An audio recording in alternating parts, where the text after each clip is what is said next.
Representing the business of boxing, ladies and gentlemen, let's hear it for Manager Marty. Thank you. You're far too kind. Thank you very much. Ladies and gentlemen, members of the jury, members of the Roll the Tape film crew. Yes, indeed, we're here now.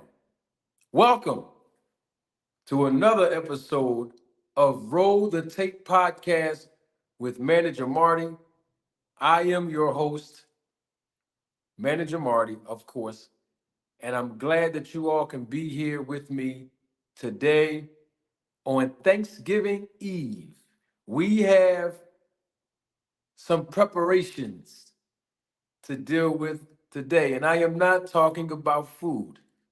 Of course, many of us that celebrate this holiday, we will be preparing all of that later today and then feasting tomorrow. But today, we are going to prepare our minds to talk about boxing and, of course, the business of boxing. I'm so excited about this show today. The link, of course, is pinned to the top of the chat because I'm expecting guests to join us. Unscripted, any of you can join. Doesn't matter who you are a fan of or if you are a fan of a fighter or if you're not a fan of a fighter. It doesn't matter. What matters is that we have fun. This is Thanksgiving Eve. And of course, when you're preparing meals, it takes a certain type of strategy to make sure everything runs smoothly. And so we're going to prepare our pre-Thanksgiving meal. And a strategy that I'm going to use is the moderators today. Yes, I welcome trolls. That is the truth. Of course, I welcome trolls. Come on. This show wouldn't be interesting, nor would it have the amount of entertainment value that I love presenting if we didn't have trolls. Okay? And so I'm not saying that you should troll. What I am saying is that you are welcomed because I have strategic planners, so to speak, that will help me move smoothly and operate smoothly on this podcast because we're going to air fry today, like we always do. And we're going to feast on some good boxing. So I want to welcome each and every last one of you that's joining live in living color. You could be anywhere in the world, but you chose to be here with me tonight, and I appreciate it. If you're on the West Coast, I welcome you. Good afternoon. If you're here on the East Coast, I welcome you. Good pre-evening. And I welcome each and every last one of you who are watching the replay of this live. Feel free to engage in the comment section below. I want to say to each and every last one of you who is in the chat, thank you for your acknowledgement and thank you for participating in the chat. I want to start this show off with something that intrigued me today as Demetrius Andrade was in a recent interview that was conducted and published by Fight Hub. And he said something that was interesting to me. We're going to talk about it. But I want to roll the tape because this is the Roll the Tape podcast. Salute to you, Andre Noble, in the chat. I see you. This is the Roll the Tape podcast, so you know we roll the tape over here. I just wanted to roll the tape on something because we're going to preview this fight a little later on in this broadcast. And I'm talking about the fight between Demetrius Andrade and David Benavidez, which is going to take place this Saturday evening, live in living color, as the final broadcast for Showtime Boxing and Showtime Sports, live on pay-per-view on Showtime. I'm doing way too much talking. Don't take my word for it. Roll the tape. Because I was thinking that this potentially could be like a physical fight, given David's size and he pressures and he's gonna wanna, I don't want to say manhandle you, but try to impose his size on you. And I'm thinking like, okay, Boo Boo's gonna need to know how to navigate that and manage that, and maybe build up the legs a little bit more to be able to handle that weight. I think he's gonna be very surprised how strong I really am. Because I've seen the clips. You've been working a lot on the inside too. I worked on everything, man. Inside, outside, upstairs, downstairs. I'm gonna be nice. Yeah. Hey, it's the internet. You can say whatever you want, bro. Nice. I'll be nice. I'll be a good guy. I'm a nice guy. Okay, I'm gonna be nice. I'll be nice today. So then, when it's all said and done, what are we gonna be saying that we're so surprised about? I don't know if it's.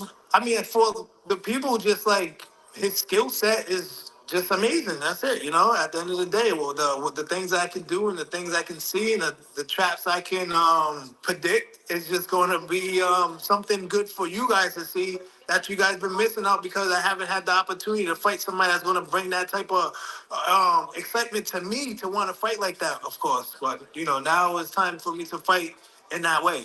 Yeah, this is like finally you get your chance to. I've heard enough. Boy. I want us to dialogue over this in the chat, live and live in color. If we're going to have any guests, like I said before, I flew the kite out at the beginning of this broadcast. We're going to air fry in a preview of this fight between David Benavidez and Demetrius Andrade. But I was just intrigued by him saying that David Benavidez is going to be surprised of his strength. I thought that was intriguing. I'm going to actually speak further on that a little later on. Let me acknowledge my family in the chat and the Roll to Take film crew members. The Kegi, I see you. Salute to you, my brother. Paul Counter Boxing is in the building with us this evening. Salute. Chef Curry is with us. Of course, 2 Cents Boxing. She is also with us. And my guy, haven't seen him in a long time, and that is DC Jeroy. What's up, my brother? Peace and blessings to you. How are you, sir? Glad to see each and every last one of you. Y'all heard what Demetrius Andrade said. He talked about how strong he's going to be, how surprised David Benavidez is going to be of his strength. He mentioned that. He also mentioned that in this fight, this is like basically one of his first fights where he'll be able to showcase his all-around game because he haven't had the opportunity where someone was as aggressive as he is, basically for him to showcase the skill sets that he's not accustomed to showing because his previous opponents haven't been as aggressive as someone with the style of David Benavidez. But before we speak more further on that, I want to talk about the hypocrisy from Crawford fans. I want to speak on them. But I want to wait till the viewership increase exponentially because we might have a Terrence Crawford fan or 2 or 3 or maybe even 4 that might join us in the chat or might be watching us live right now. But I do want to give Terrence Crawford fans an opportunity to come onto this platform and to be able to express themselves like I always do. DC Jeroy is here, 2 Cents Boxing is here. They know this is what I do. Okay? Andre Noble, you are new to the channel, but if you go in the playlist on this channel, and this is not just for Andre, who's new to the channel, but anybody that's watching live and live in color and the replay of this live, you may not be aware of this, but if you go into the playlist on this channel, you will discover that I have a playlist called Nip It in the Bud. And Of course, it's a play on words, of course. And it's basically me engaging with Terrence Crawford fans um, over the course of the last, I want to say about nearly over 6 months, if my timeline is correct. It's about 17 or 18 different episodes where I basically cropped out some, and there's way more. I can put way more episodes together, but those are the ones that were most intriguing, most entertaining, and the ones that produced a lot of communication and correspondence from myself and Terrence Crawford fans. There's about 17 or 18. I call them episodes, but they were from different live uh, broadcasts that I did where they jumped on the panel unexpectedly. And so if you want to know why I keep calling for Terrence Crawford fans and inviting them to come on the platform, it's because Terrence Crawford fans basically give me the most trouble on YouTube in my comment sections, in my chat, even in the live chat, and even in the chats on other people's channels if I'm on the panel. And I want to give them an opportunity to help us all understand their perspective as well, because we all are entitled to our own perspective. It's really not a thing of who's right and who's wrong. Um, oh, Andre Noble says he's seen a few of them and they are funny, but the truth, for real, for real. Thank you, Andre Noble. Absolutely, I appreciate it, man. Uh, Fareed, good afternoon, my brother. Yeah, so that's why I always, open up the lines for everybody, even if we agree or disagree, whether you like me or not. I want to be fair and make sure everybody has an opportunity to come on here. Even Andre Noble just mentioned the guy Rick Glaser. Yeah, I let him come on here too. And of course, Andre, you and a lot of other people that's in the chat and those that watch me live in living color, they saw exactly how he responded when I tried to set him up with the 1-2 punch that I had for him coming. He ran, you know what I mean? He didn't want no smoke for real, for real. He seen that the air fryer was turning up on him, and he distracted the public by having a temper tantrum. I tried to call the guy back on the phone, live in living color, right after he jumped off.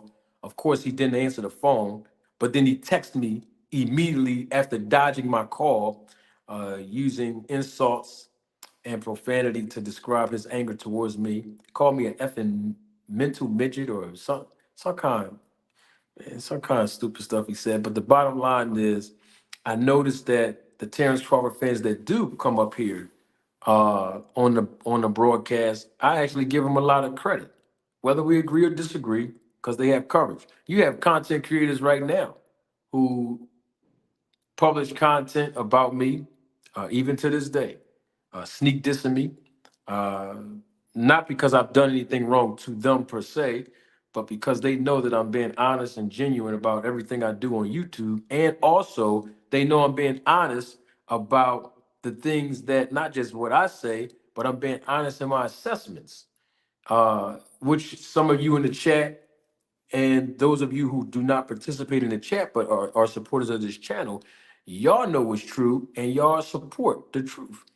And unfortunately, some content creators do not support the truth and they keep on peddling and facilitating the lies that make their favorite fighter look good. And so, you know me, I got to always keep it 100, regardless of whether people agree with me or not. And DC Giroy is one of my day one supporters on this channel, and he gave the first super chat of the day. And I'm sure we're going to have a few more super chats as the broadcast progress. So I want to thank each and every last one of you for your contribution in advance. But before I do that, I have to show my face when I do this because it's very important that everybody feel the appreciation, like my guy DC Jeroy. What's up, DC Jeroy? Double salute. Thank you for your support and your contribution to the channel, my guy DC Jeroy. Y'all know what he gonna say, but I'm gonna read it out loud. This is a little something to get the fire started, brother. to cook. Turkey Day is tomorrow, so there's a lot to cook. Double salute again to my guy, DC Jeroy. I love when he say that the contributions that he make on this channel, Live and Live in Color, is to put a little something on the grocery bill. Because you already know the air fryer is just starting to warm up. So thanks again, DC Jeroy. I look forward to getting your perspective on the preview of David Benavidez versus Demetrius Andrade. And of course, on Friday, Good Friday, that is, we're going to produce another live broadcast and give our predictions, on who we think is going to win this fight and why. So I just wanted to give a little preview today. I know Terrence Crawford fans are watching me. They're going to be sitting up there hiding. I know you're watching me. I see you. Don't run now. Come on up here. It's all love. It's all love. While we waiting on a few of them to get up here, because I know they're going to show up. Right? Right? 2 Cents Boxing, they're going to show up, right? Psych. They're not going to come up here. But no, it's not even about them. The broadcast is not about them. I'm just saying that we're not biased on this channel. We invite everybody to come through. It don't matter if you agree with me or not, or if I agree with you. Everybody deserves an opportunity to provide their perspective. You know what I mean? I like being fair. You know what I mean? So let's talk about the Charlo brothers first while we waiting for the air fryer to warm up. Whoa, wait a minute. I don't know who this is in the background. Oh, somebody just jumped. I wanted to talk about the Charlo. Somebody just jumped right off. Well, we got to let him on. We have a guy named Rashid Muhammad to the stream, live and live in color. Let me make sure that everybody can see us clearly. Fort Greene Pharaoh. That's what the name says on your screen, so we'll go by Fort Greene Pharaoh. You look familiar. I think you've been on here before. Yeah, I do recall seeing you before, my brother. How you doing this evening? What's going on, Manager Marty? Peace, King. Peace. You know what it is? You didn't have a skelly on the last time you was up here. Yeah, that's my guy. What's going on, champ? No. Yeah, I'm on my bus, Manager Marty, about to get these people where they need to be. I just want to cook with you real quick about the Come on and cook, hypocrisy bro. with these bud sticks. Come on, speak on it.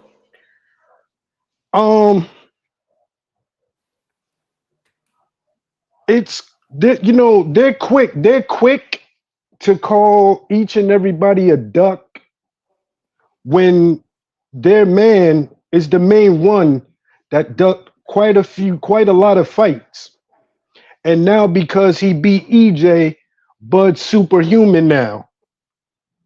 They're telling me this man can go up 200 pounds and he's knocking out light heavies and cruiserweights. Bud ain't that. He's good, but he's not great. Just my humble opinion. Respect. So when you say that people are saying that Bud Crawford can move up and knock out light heavyweights, are you referring to Bud Crawford himself and his fans saying that he's ready to skip basically 2 to 3 weight classes to move all the way up to 168 to fight Canelo? What I'm saying is let them tell it. Bud is knocking out cruiserweights.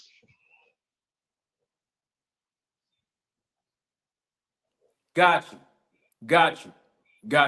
I agree with you. They do believe that basically Terrence Bud Crawford can really knock out anybody, irregardless of their weight. And I mean bigger weights than what he's used to fighting at.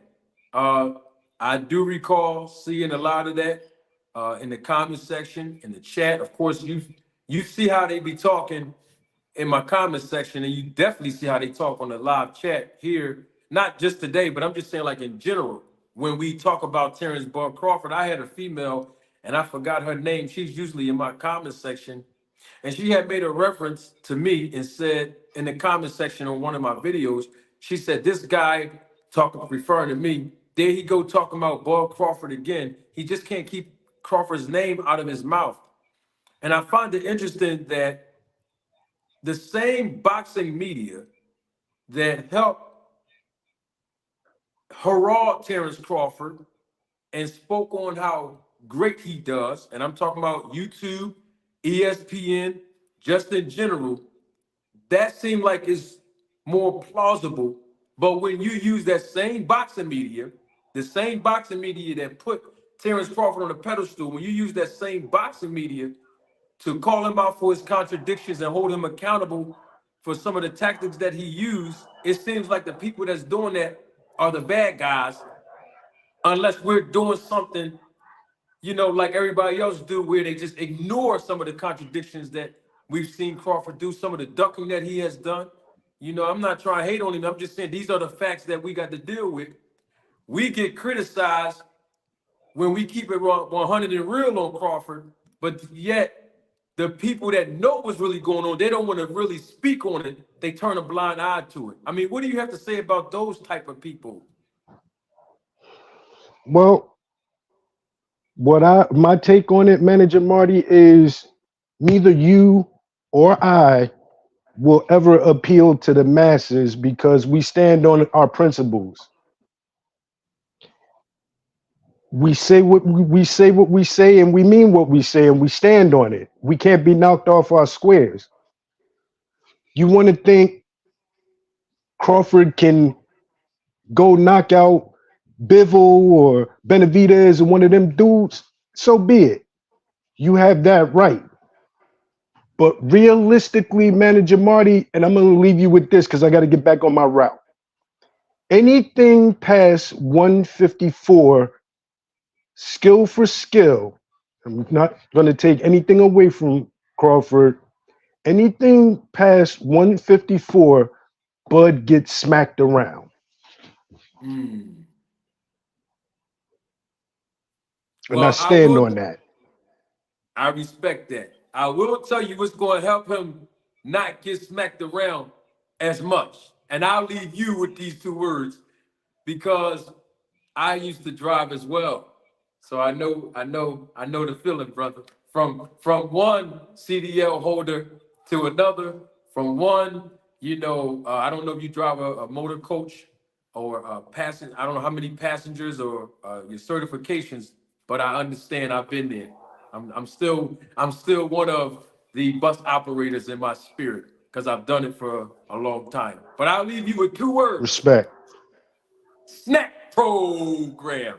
That's what's going to help him not get smacked around too much when he goes up in them high after 154. And we can leave that right there. Say no We can more. leave Hey, that right Pharaoh, there. come on back up here anytime. You know you're more than welcome, my brother. Absolutely, King. Peace and blessings. Happy holidays, Manager Marty. Happy holidays to you. Always a pleasure, man. Salute, my brother. So,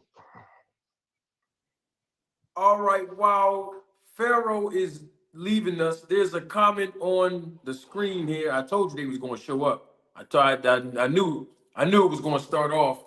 I was trying to talk about the Charlos, which I'm still going to get into. Let me unbutton this right here. Seem like we're going to get into something. All right, Trey Yaki. He said, this dude, Marty, is a weirdo. There's not one woman on earth that believed what you said. And I'm talking about on YouTube and off YouTube. So now I got a challenge for you, Trey.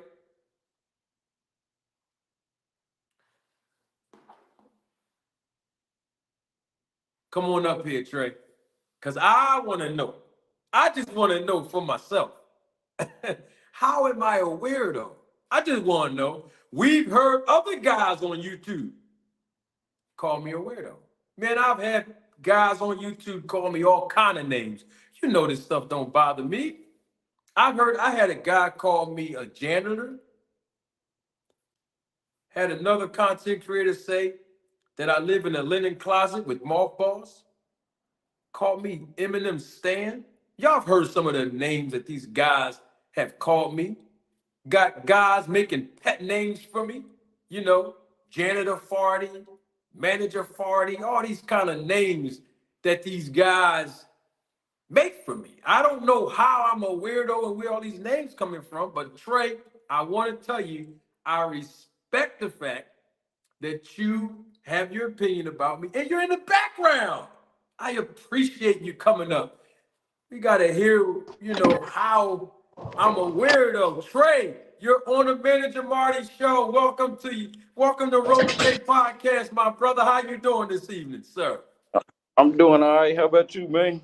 Oh man, I'm doing great, man. I'm ready to go live and live in color with the people, my brother. Now you probably don't remember me. I called in before the fight, and we went back and forth. I told you Spencer was gonna lose. I'm from Dallas. I told you, but you telling me how delusional I was, how I was so wrong and stuff like that. And it just be What crazy I when people got, huh? You made hold a on whole for a minute. thing about me. It was like one of the first things I went back and forth telling you. I was like, I think Terrence Crawford gonna win, and I told you why. But you made a whole little post about me, or like a segment of your show. I'm surprised you don't remember. Oh, What? I remember you now. But so hold on. I didn't use the word delusional. I I didn't mean, it call might. you I don't delusional. know exact words. I just be laughing because some people, in the chat and just hearing people thought process, it be kind of delusional. Like I'm from Dallas, so I hear a lot of people saying off top like Spence used to spar heavyweights, stuff like that. Then just hearing the dude that just dropped off the panel, he was saying let Bud fans tell it. Like, but I like both of them. But it just be funny, like when people pick sides. You know what I'm saying? Like, we just can't be a fan of black fighters. Both of them dudes good, but Spence just lost that night. You know what I'm saying? But it just be a lot of, how black people be. The people got to choose sides instead of just giving people their props and keeping it moving. People still salty about that fight 3-4 months later. Well, I will agree with you. You said I did a segment on you. I guess you was on Nip It on the I did the Nip It in the Bud. Is that I, what you're I talking believe about? that was it. Yeah, it was it. I'm sure you are at least excited about that. I mean, I made you famous on YouTube, brother. Nah, bro, I'm famous on a whole nother reason on some stuff. I got my own little buzz, but so I ain't No, really worried hey, about it. I did boxing my favorite sport, so I just like tapping in with your show. I like your show. We might not agree on opinions, but I still tap in to listen. You know what I'm saying? Like just all perspectives, even people I don't listen to or don't agree with, I like to still listen to. I appreciate your viewership, man. While I have you here, quick question, because the people want to know. You made it public in the entire chat, and it's on the screen right here. You said that this dude Marty is a weirdo. I'm just trying to figure out nobody in this is real. This is real because this is all entertainment. Nobody on I'm talking about off of YouTube. Nobody off of YouTube ever called me a weirdo and really meant it. You know what I mean? I So think on YouTube is where I get all of the, you know what I'm saying? How about weirdo, bro? What did I do? I think you. How? Well, I seen you on YSM channel and you be kind of like you be tiptoeing. Then you get on your channel, then you be like going hard. But I mean, I know it's all for content. You know what I'm saying? I kind of figured you out. You know what I'm saying? I know you just basically making content, so it ain't nothing personal. But it just be kind of like jabbing with the fun. You definitely come off a little, self-centered narcissist a little bit because you think you right. You think you right about everything, fam. I never heard you say you. Me? You think you never admitted you was wrong about anything, fam. Like I watch your channel quite often, and maybe I miss the times you do, but you think you right about everything, fam. But I'm the same way sometimes, so I understand it. But it just be like when you're wrong, you just gotta eat it, fam. Okay, let's unpack that. You said I come off as a narcissist. That's a little bit. You go over the top there, bro. But I respect your opinion, brother. So let's unpack that. So let's unpack that. What was I actually wrong about that I should have acknowledged publicly? Tell me. Well, I believe you wrong about the snack stuff. You try to, point it like, it's extra stuff within the snack. And I believe you had a fighter. It was one dude on here that was, kind of going back and forth with you, but you still kept on trying to paint it to the narrative that you wanted to paint it to. You know what I'm saying? Instead of just having your opinion, then you respect the other side. You only like you be preaching like your stuff just like it's the Bible, or you just when you get your mind made up, that's just what it is. But I mean, I respect that as a man. You know what I'm saying? Like as a man, you're supposed to stand on your team, but sometimes you're just wrong. You know what I'm saying? Yeah, I respect. I mean, you are right. as men, we do have to stand on our 10. And when we are wrong, when it is necessary, we should acknowledge it. The thing is that I don't understand what you're saying that's losing me in translation is the fact that you said that I My little seem girl like in the when back. I speak about something that I think I'm always right. I think that's just your interpretation and your perception. I don't I think I'm could right about everything. I Uh, could be wrong. That's just how it come across, like you say. But me, I can admit maybe I'm wrong. Maybe I'll take it, a certain way. That's what I said off top. Like maybe it's just, I know this content too. So sometimes, I just like for people to, I guess in my preference, I like when people when they wrong, just take it as they wrong. But you all still right, well, be. give me one thing. All right, well, give me one thing that I was wrong about that I should have publicly acknowledged that I was wrong about. I'll do that. I mean, I don't keep up with everything Well, you you say. said the I know you snack was wrong. program. I You don't. said the snack. Oh yeah, You yeah, said yeah, the yeah. snack. What about the snack program works, Trey? Even you know this. You know the snack program work, bro.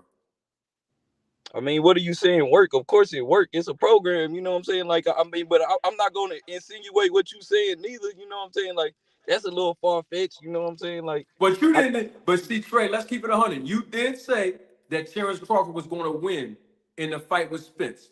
I no, do I did, remember. and I'm from Dallas. Like, I'm cool with like his old trainer Blu-ray. Like, you know what I'm saying? Like, I fuck with Spence. Like, I see Spence a lot. Like, I just felt like after the car wreck and stuff, I didn't feel like he was as focused as he once was. It wasn't nothing against Spence, but I just felt like Terrence was just on another level as far as like boxing skills. But I still think Spence a dog. Like I say, I'm from Dallas. I live in Dallas right now, so that's like going against the grain. Like people, every show I used to go on, like people would turn me up. I go on a couple other more shows. I'm like, I'm from Dallas, but I'm picking Spence. People used to, I mean, not Spence. I'm picking Crawford, but Yeah. people always. It wasn't a popular opinion until now. Now everybody try to be a Bud fan and stuff like that. But I just felt like, it was certain things that I saw that I just felt like Spence was gonna lose that fight. But I'm still a Spence fan. I just felt like Terrence Crawford was the better dude. No problem. So in that, because you said that Crawford was going to win against Spence, and then earlier you just acknowledged that there were reasons that you gave me live here of how Crawford was going to beat Spence. But there's one thing that you did not include, neither I never heard not one Terrence Crawford fan include in their keys of victory, the snack program. Not one, not one of y'all ever said, well, he got skills, this how he gonna win, but also he's in a new strength and conditioning program that's gonna allow him to win this fight. None of y'all even acknowledged that that was a part of his keys to victory. I come out after he win and say the snack program works. I'm the bad guy. I'm But confused. that's your perception that's the reason why he won. Like that ain't. I mean, some people I feel mean, like. you know that too, Trey. I mean, even you know that if Terrence Crawford wasn't on the snack program, even you know that he wouldn't have dominated Spence like that. I think you No, even know that. me personally, I don't believe that was the reason. I just believe like he kept on adding tools to his, to his game, and Spence just got kind of he got stuck at a point because couldn't nobody keep up with him. He was just used to bullying people. He wasn't working on his technique as far as like bettering his game. Like that was the difference. It didn't have nothing to do with no snack program, nothing like that. Like in my opinion, you know what I'm saying? Like I I don't. respect that. Why do you think I got that? Why do you think Terrence Crawford went over there if he had all the tools to beat Spence anyway? I mean, if you're going in the biggest fight of your career, why wouldn't you do anything you can? Like, I mean, I'm not gonna say that's the reason, though. I mean, everybody gonna try to be as prepared as you can. Like, that's just the name of the game. You know what I'm saying? Like, everybody gonna do that. But I I mean, agree. Hey Trey, I agree with that. But here's the issue I have with that theory. He didn't go over there. He, meaning Bud Crawford, he didn't go to the snack program right before he fought Spence. Now, had he went over there right before he fought Spence, it would look more appealing to the fan base to say, you know what? He is about to enter the biggest fight of his career. He's making adjustments so he can get better and add more tools to secure this win. He went over there 2 years prior to. what's your point? If he went there 2 years prior, that's something within him. You can't make a narrative and say this is the reason. Like that's where I be saying you be tripping a little bit. Like the boxing content, like I see your channel growing. I start following your channel when you first started, bro. Like I Oh seen man, the I appreciate that. yeah, no, for Thank you. sure. I see your growth. I just don't think we got to tear the dude down like off of opinions and stuff like that that you don't even know to be true. It's you assuming, and I just think that's we already got enough stuff going against us as black dudes anyway. That for another black dude to do it, like the dude won fair and square. Until we hear something otherwise, I just don't like for us to I'm be the not ones tear to now. try to See paint here, narratives. I have to disagree with you. I don't tear black people down. That never been in my Well, maybe character that's a to teach. strong word. My fault, bro. I ain't No, mean to it's all, tear him no, it's down. your perspective. No. You're open to your perspective. I'm just saying I disagree. I'm not tearing him down. But what I'm saying is you're saying that's just my opinion. Let me be clear on something. I want to make sure that the audience understands why my viewpoints are what they are. So, for example, you said that was my opinion of why he went over. It's not my opinion. Terrence Crawford's friend, LC, I don't know if you saw this segment is a small piece in the Nip It in the Buzz segment that I posted here on this channel. And I don't know if you saw it, but the audience that's watching me live and live in color, most of them was here. LC, a friend of Terrence Crawford himself. I didn't know he was Terrence Crawford's friend. He was in the background, and I just added him on to the stream. I didn't know who he was. And then he was talking. He introduced himself as Terrence Crawford's friend. Matter of fact, he was here not once. He appeared twice on this channel. He might be watching live now. I don't know. But he came over here, and I asked him personally. Not only is he Terrence Crawford's friend, he lives a few.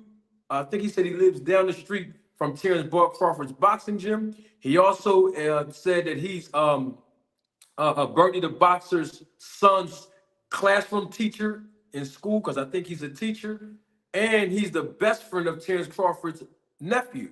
So I asked him, in his opinion, by him knowing Bud personally, why do he think that Bud Crawford went to the snack program?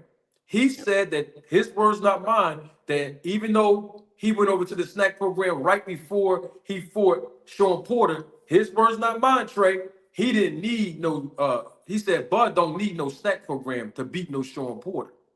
And then he also said, when I asked him, well, why do you think he went over to the snack program? His words, not mine. And people in the chat, hopefully that some of them was here, they can back me up on this. He said because Spence was stronger and bigger than him. That's why he went over to the You snack know what they program. call it in the court of law, though? What? What's that? That's called hearsay. You can't take what his friends say and make it the reason. You know what I'm saying? That's still an assumption on his part. You know what I'm saying? Like, I'm Well, I pretty said sure. it was his opinion, though, Trey. I said it was his opinion.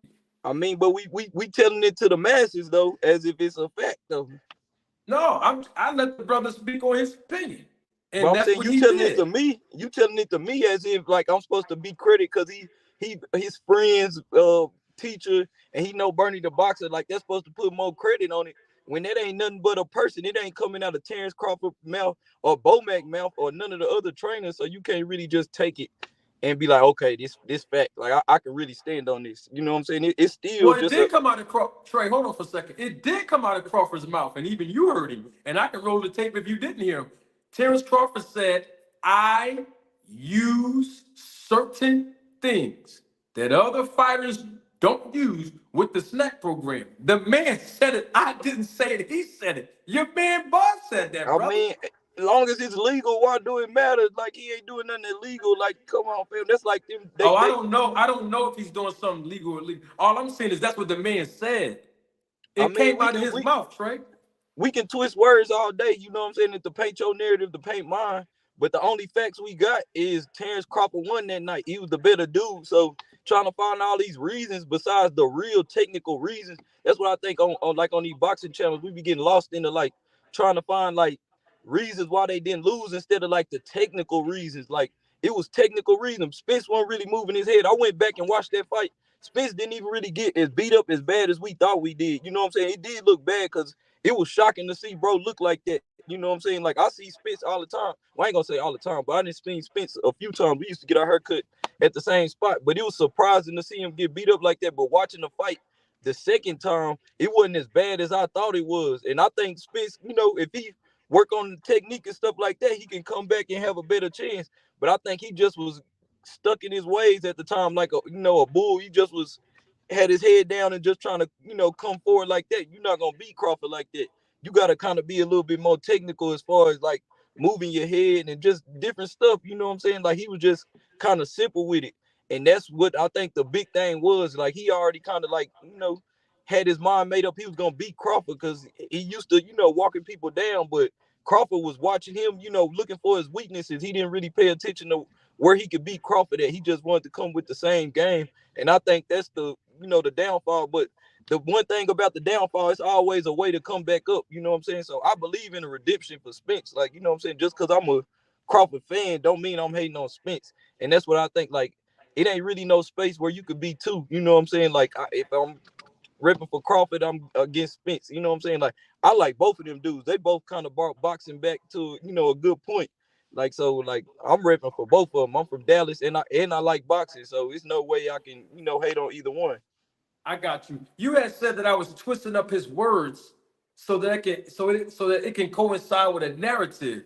I don't Yeah. agree with that. I'm not twisting his word. All right, but let me ask you this question. What do you think? You're a fan of Crawford. What do you think he meant when he said those words? Let's see what your interpretation I is. mean, it could be just anything as simple as people like to do these certain type of workouts to whatever they training. Because obviously, Snack, I'm pretty sure he trained there too. I'm not deep into him, like knowing exactly what he do with Snack. I'm not sure if I he am. just I what. am. He training in that man's gym. Victor Okay, Gotch. so that's what I'm saying. Man, Some people might not take the full program as if what it is to be training. They just might just want to take, they using their trainers like boxing is everybody making their own recipe what worked for them. They might, got their trainer, they doing this and they just might use snack for different supplements to, reheal their body. Like I'm in the gym twice a day.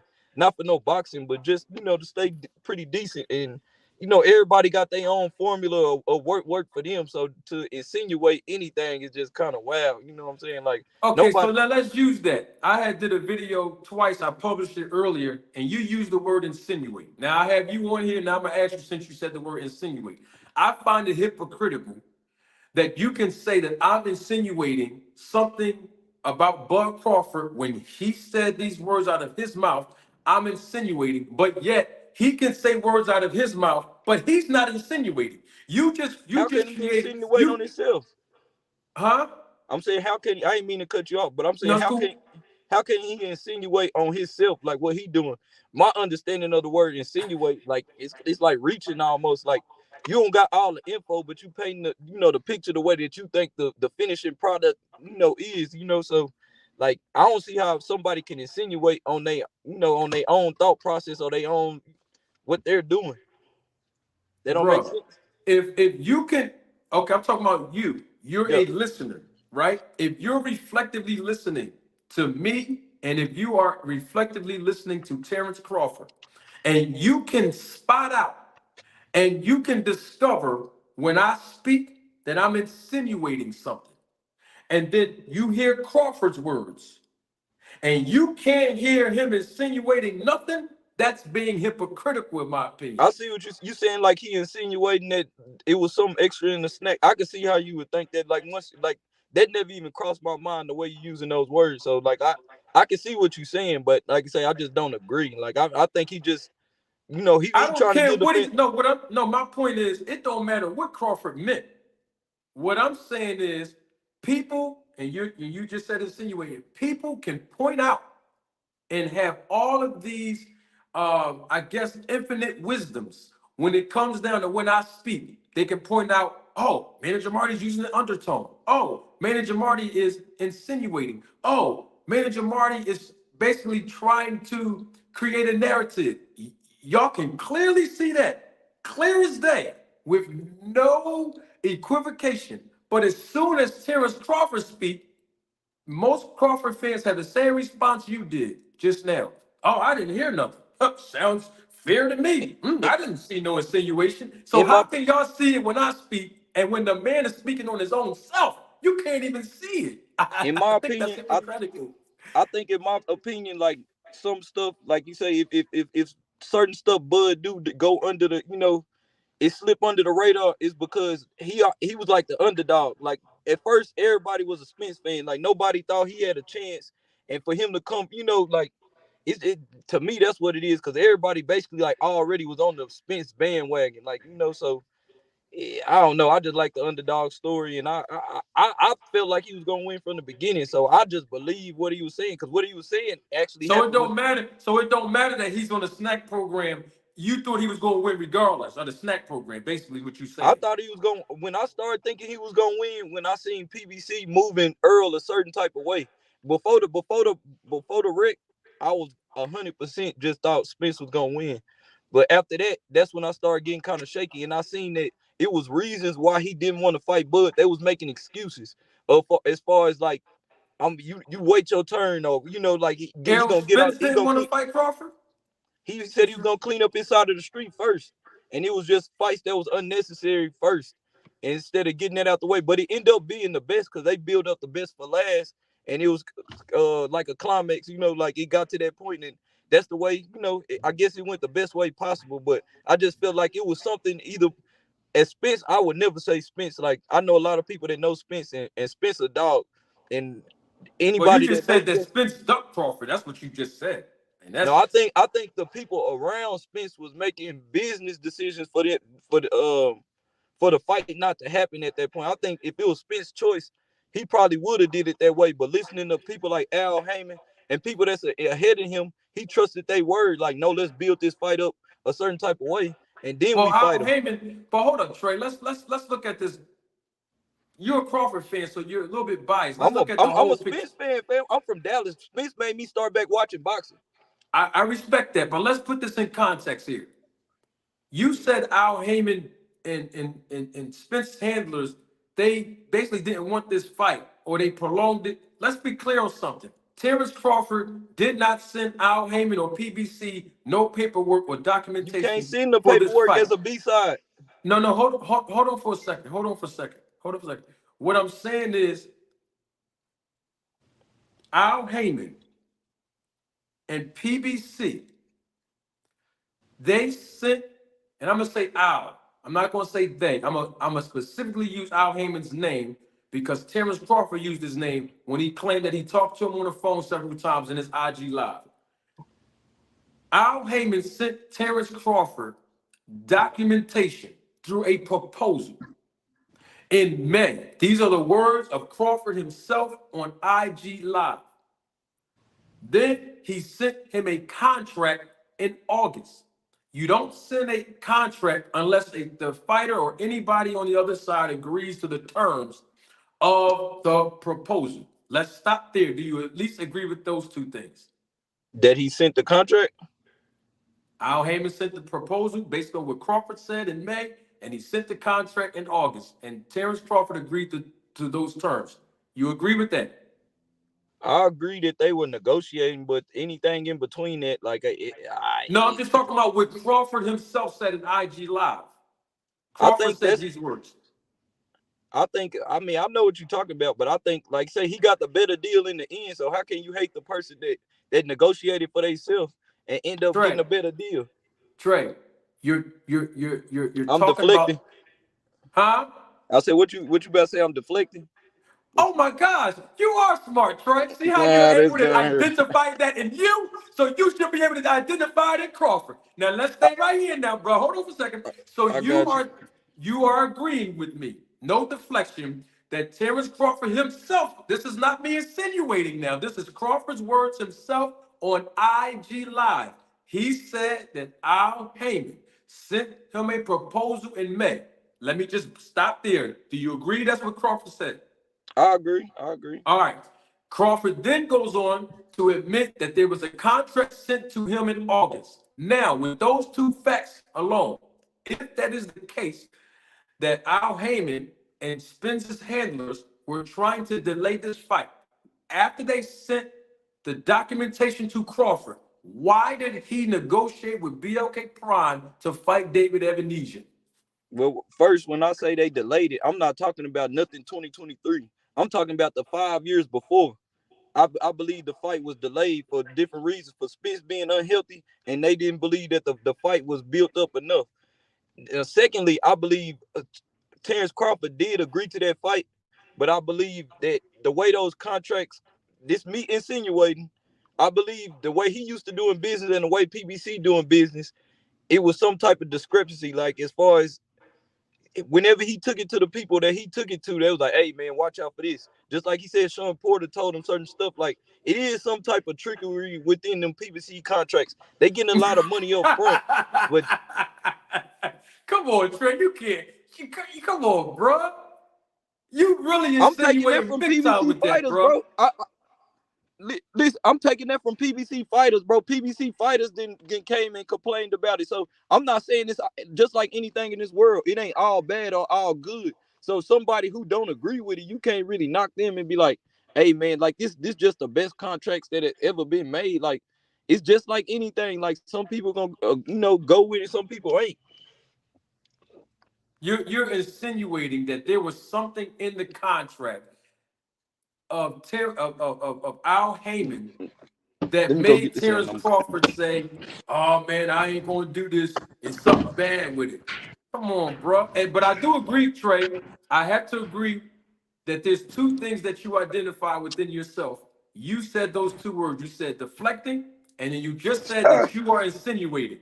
So my question to you is, why is it cool if you can admit that you're insinuating, but then if you think I'm insinuating, I'm the bad guy? It was cool when you No, just I, did I it. don't think you'll know. I don't think nobody on this world perfect. And just like me, I'm not perfect. I'm pretty sure it's been some times I didn't insinuate it and I didn't deflect it. But the key is right now, like I'm man But enough you to admit it. criticizing Like, me you for don't never doing admit it. you don't, but you don't never admit when you wrong. When the fight over, I'm you not still doing kind of it. salty. What did I do wrong? You already told. I came on the panel and told you where I felt like yours was. But even Because I now, you're said the not even snack giving. program. I said the You snack not program. giving That's me right. my credit on my end, but you count yours I as a just gave fact you when credit, when bro. I'm. But I'm saying, as far as where I told you, you insinuating where you deflected. No, I just gave you credit and said that I'm acknowledging that you did something right. You admitted that you were deflected and you admitted that you were insinuating. But I mean, you know who Victor Conti is, so it don't make no difference of which strength and conditioning program Bud go to. You know who Victor Conti is. So if you say that the snack program didn't help him and it didn't matter, he was going to beat Spence anyway. Well, what he gonna roll over there with that guy in particular for? He could have went to anybody. Matter of fact, his program was already working. Bud So are you one Crawford's of the people program that? was working for over 35 fights. What did he need to go over to that particular guy for? So are you one of those type of people that think if you do something wrong in your life, you're guilty for the rest of your life? No, you're talking to a guy that has a criminal record, and I changed my life around. So I'm not talking about that. I'm asking you about, because So see, what's now what's you're wrong doing with him working now with the you dude? now you're doing the third thing now. I asked you a question, and then you answered by asking me a question. You see how this is My going? fault, G. No, You see how I this just is don't. going, Trey? No, I mean I catch your drift. I just before we So go just somewhere, can I you at just least try to. answer that question? Why would he go over there? Yeah, he could have went over there, but he I went over can't there answer a with question him. for another man. Nothing I Huh? say gonna be right. I say I can't answer a question for another man. Nothing I say gonna be right. No, I'm glad that you said you can't answer the question for him, because every time somebody that's a Crawford fan say that, this is what I encourage you to do. Since you are a fan of Crawford, I'm sure he'll accept your words of a message before he accept mine. Can you go over there and ask him why did he go hook up with Victor Conti? You're a fan of his. I'm sure he'll listen to you. Could you ask him? I mean, it's irrelevant. The fight over, he already won. So what does that have to do with anything? Oh, so you one of them guys. You don't care if it's suspicious or not, as long as he won No, and you if was something right. come out, I'm a be the first one to be on. Like, God damn, that's messed up. Because I talk to a lot of people that watch boxing, and a few things they said, like I can see where they coming from, why they think, Terrence Crawford might have been on some stuff. Like, I can, me just listening from the other side, I can see what they saying. So, like, I ain't gonna never be the one to, I don't like to try to act like I'm right about everything. I try to hear everybody out. But do I I believe feel that you. it's something wrong with the snack program? No. Like, cause there's too many fighters on there. You Like, that's said there's clearly something like, right. You said wait, hold on. I want to make sure I hear you. You said you don't believe no, that something's. Wait, say it again. I mean something is. Do I believe something's wrong with the snack program? That's what I meant. You do believe it is, or you don't No, I'm believe saying it? I don't believe it's nothing. Like Devin Haney, he a clean fighter. He didn't been with snack program. It's a lot of Who? fighters that go with the snack program. That You see I they mean, perform. You see all the fighters that be at Snack. You see that their performance is enhanced, don't you? I don't believe Devin Haney's been in hands, bro. His Hey man, Devin Haney told you himself that is performance enhancement. But I don't He care what even said nobody it. tell me. I got my own opinion. Like I didn't see it. Like he Devin Haney definitely been doing his thing, but I think he been gradually just getting better on his own. It ain't like been no big jump of performance just from Devin Haney. Like I hadn't seen it. I think Devin Haney been the same person he always been, and I give him Mm. credit. He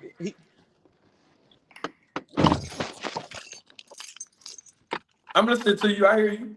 Yeah, no, I'm saying I give him his credit. I think I don't think it had nothing to do with the snack program. I'm not gonna give him the glory of saying he did this because of the snack. I think he did that because he got a good daddy that's been leading him, to everywhere he needs to be at. They've been making the right moves. So I don't give the snack program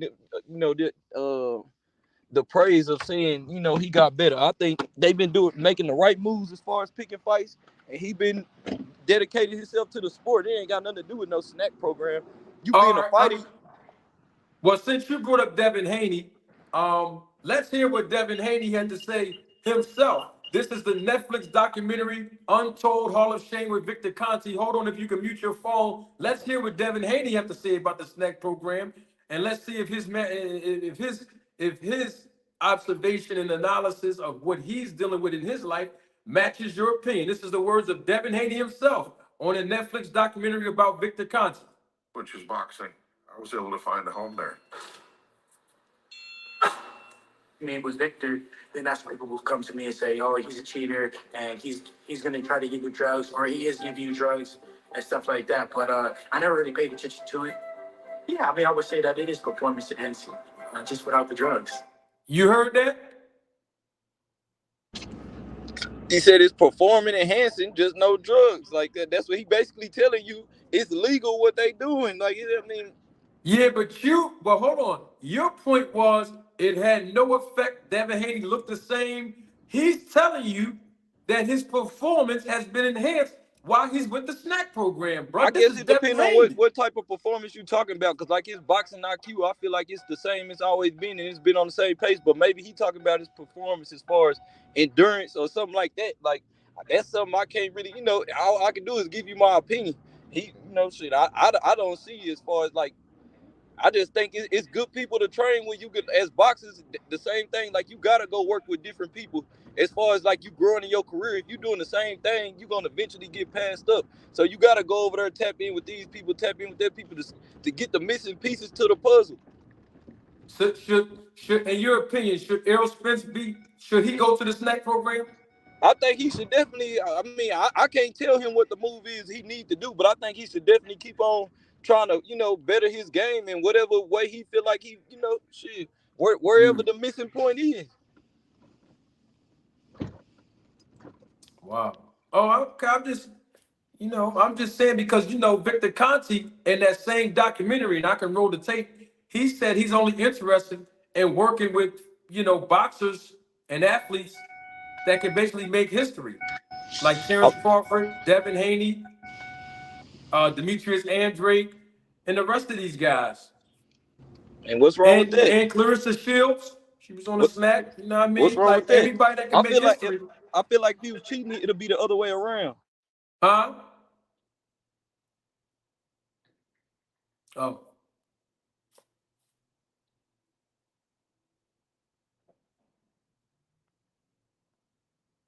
That'll be it. My fault. I was ordering my daughter something to eat. But no, Oh I, no, it's I all feel like good. I feel like if he was really cheating the system, I feel like he'll be trying to work with all the sorry fighters. He'll be trying to make the unbelievable. Like he telling you he don't want to waste his time. It's not like it's a I lot of don't think stars. that's what he's. Did you see the documentary? No, I'm just taking the face value of what you said. Oh no, you got to watch the documentary, Where Trey, and where you'll the see. No, Netflix? no, huh? I said, where can I find it on Netflix? On Netflix because you'll see why he's only interested in the fighting. Excuse me, he's only interested in working with those type of athletes, and it's not because he is just based on what you just said. He's just trying to show that his program works again with fighters or athletes that's not that good. Oh no, that is not why he works with or he's interested in working with those type of athletes. You gotta watch the documentary, man. And it's No, not about his IQ. I heard you say that Devin Haney's IQ has already been good, and he was developing it as time progressed. I'm talking about his performance. You know, the snack program enhances people's performances on a crazy level. I mean, So it works. can I ask you a question? Yes. Like I say, I'm cool with Spence original trainer Blu-ray. His training is like he really know how to train and change people's bodies like on a whole nother level. I even trained with him at one point. I probably still will, you know, when I just got my own little situation going on right now. But I mean, you could say that's performance altering. Like anything you doing to better yourself is performance altering. If you want to be technical, but like you insinuating again that is he doing something wrong by bettering his game. Appreciate you. No, how am I insinuating that he's doing something wrong when you didn't even know he was on the program and nobody else knew that he was really on this program? And then he comes out and he tell you he on the program, and then you go back and look at his last 3 performances, you will be like, I see how his performance is being enhanced. So it's not insinuation. These are things that we all have been witnessing in his last 3 performances. We talking about Haney? No, we're talking about Bud. I mean, you can Oh, talk about but Haney's nah, last 3 to man. 5 performances too. We can talk He about laid both out. of He them. laid out Abba sneezing or whatever y'all be calling him. Huh? I said he laid out. I've been sneezing or whatever y'all be calling him. He did what? I said he laid out. I've been sneezing or whatever y'all be calling them. I know they be having a funny little name for dude. Yeah, he Uh, laid them out. The snack the program did wonders in that fight for Terrence. You never seen Crawford knock nobody out with one punch out cold, did you? I seen him knock out everybody he didn't fought the last 10 No, plus you ain't fights. never seen that man do that. Stop it, man. You You saying seen the one punch? referee coming. You seen the referee coming in, stop the fight, and call it a TKO, technical knockout, bro. You In the ain't see record him.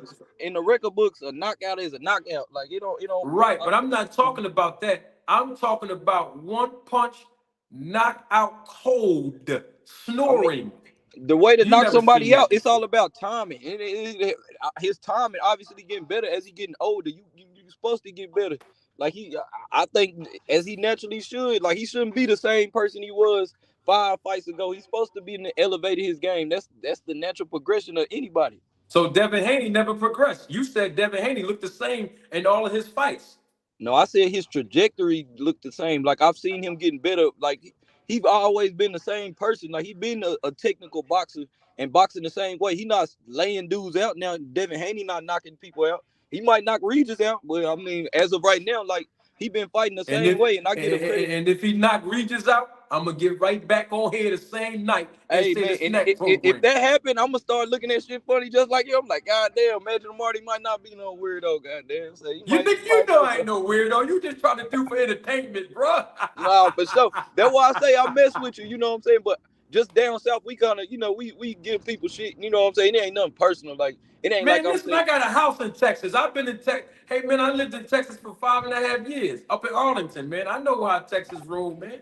No, that's crazy. Like a lot of it seems like it's a lot of people in Philly and be back and forth from Dallas. Like a lot of people I know that's out here from Philly, so that's crazy. Like I got family that's out there like Philly, Baltimore, and stuff. So I guess Philly and Dallas rock harder than we give each other credit for. Cause a Oh, lot man, of when it come to sports, man, we ride hard. We uh, ride crazy hard, man. harder And than out here. Cause I'm not even an Eagles fan. Most people don't even, well, most people off on YouTube, they already know that. But on YouTube, people don't know that. who you I'm not riding an with? Eagles fan at all. You a I'm not an Cowboys Eagles fan? fan. Huh? I said, who you a Cowboys fan? 29 years straight. Hey man, Absolutely. I'm glad we could be on the same side or something, man. We ain't got a beef on everything. Nah, not at all. We got my guy here, Mr. Gregory Quarterbaum. He is an avid Terrence Crawford fan, and I believe he's one of the most honest Terrence Crawford fans that I've met. He's very logical, and I know we said a whole lot, Mr. Greg. You don't have to unpack it all, but you're here. Welcome, Mr. Greg. Always a pleasure, sir. I just got on, but I owe you an apology before I even start talking. Me or Trey? You, Me? Marty. Yeah. I didn't get a chance to come on when the issue and statement that Terrence Crawford made about the other things. So I didn't Oh, come on and get a chance. I went on, I was on Ross, but I didn't get a chance to get back to you because I had been on your show prior to that happening. Right. So I wanted to say first, I know when that first came out, just like on Ross, there was questions about where was I? Because I didn't even get on the Ross until the next day. But I wasn't yeah. looking for you, man. It's No, all but good, I man. still owe you to come on and say something because you know how hard I ride for Terrence. Right. But before you speak, Mr. Greg, if I can, Trey gave a perspective that, you know, he gave 3 or 4 different reasons of what Crawford meant, working out and all this stuff here. And I know that it's easy for us to, you know, fill in the blanks for Crawford because he keep making these statements. Now, you was on this show several times and told Crawford maybe he need to get a PR guy and hush his mouth up because it's not really good for him. But what is your take on the things that Crawford said when he said, I use certain things with Snack that other fighters don't? What is your take as a Crawford fan when he said those words? That's exactly what I want to tell you. I'll say the same thing because I said it to 2 Cents and Ross, and I know they're on here right now. That's the second red flag for me from Terrence. I've always said when he messes up, it's going to be something that he does, not somebody else saying something. When he said, I use and I take the snack program or the snack supplements in conjunction with the other things, he wasn't saying I exercise and I take the snack program or I do this. He's saying he's taking something. So my question then is, what is that you're taking? Because now you don't open the door wider. You already know people think you're cheating and taking PEDs. So this is one more reason why I would say you just need to shut up. But this made me more suspicious now. It was Victor Conte was the first thing because that's not ever going away. You went on work with somebody whose reputation says that he helps athletes cheat. So it doesn't mean that that's what happened, but you got that black mark against you. You did that. We saw you do that, and you said you were. Now you've opened up your mouth and said you take the snack program, the snack supplements and other things. So my question now to him, even though I'm a Crawford fan, is A, what are those other things? Where did you get them from? How long have you been using them? Did Victor give them to you, or were you using them before? Because I'll use something 2 Cents says. This is deeper than just that one fight, because I think Crawford started taking the snack program prior to the Porter fight. Is that correct? I can't hear you. Yes. According to Snack's Instagram page, they welcomed Terrence Crawford into the program publicly April of 2021, which was basically a few months before he fought Sean Porter. So that was technically his first fight on the Snack program that we know of with the Sean Porter fight. Right. So my question has to be, did you start these other things with the snack program when you went there, or were you using them before, or did you get them when you got there? So that's a big question. And the bigger question is, how are they working? Because you say you take them with it. What did they improve? Because I know the supplements are supposed to get the optimum amount of performance out of your body, and even the way that you think and react. So it's not so much that it's going to improve your skills. It's going to improve how you utilize those skills, because your body is stronger. You can move faster. You're getting more oxygen. You're getting optimum amount of performance out of your body. But what are these other things? Because most people believe that steroids. I mean, let's just be honest. They believe that somehow you getting in steroids, that you're not going to change their mind about it. And now you got somebody like me who supports you, who now not just looking at you with the side eye, I'm looking at you with the evil eye. Because again, if I go and I support you as I have, and then I hear you say first, to hear that you was over at Victor Conte was already alarming. And then after the fight, to hear you, nobody asked you to say that.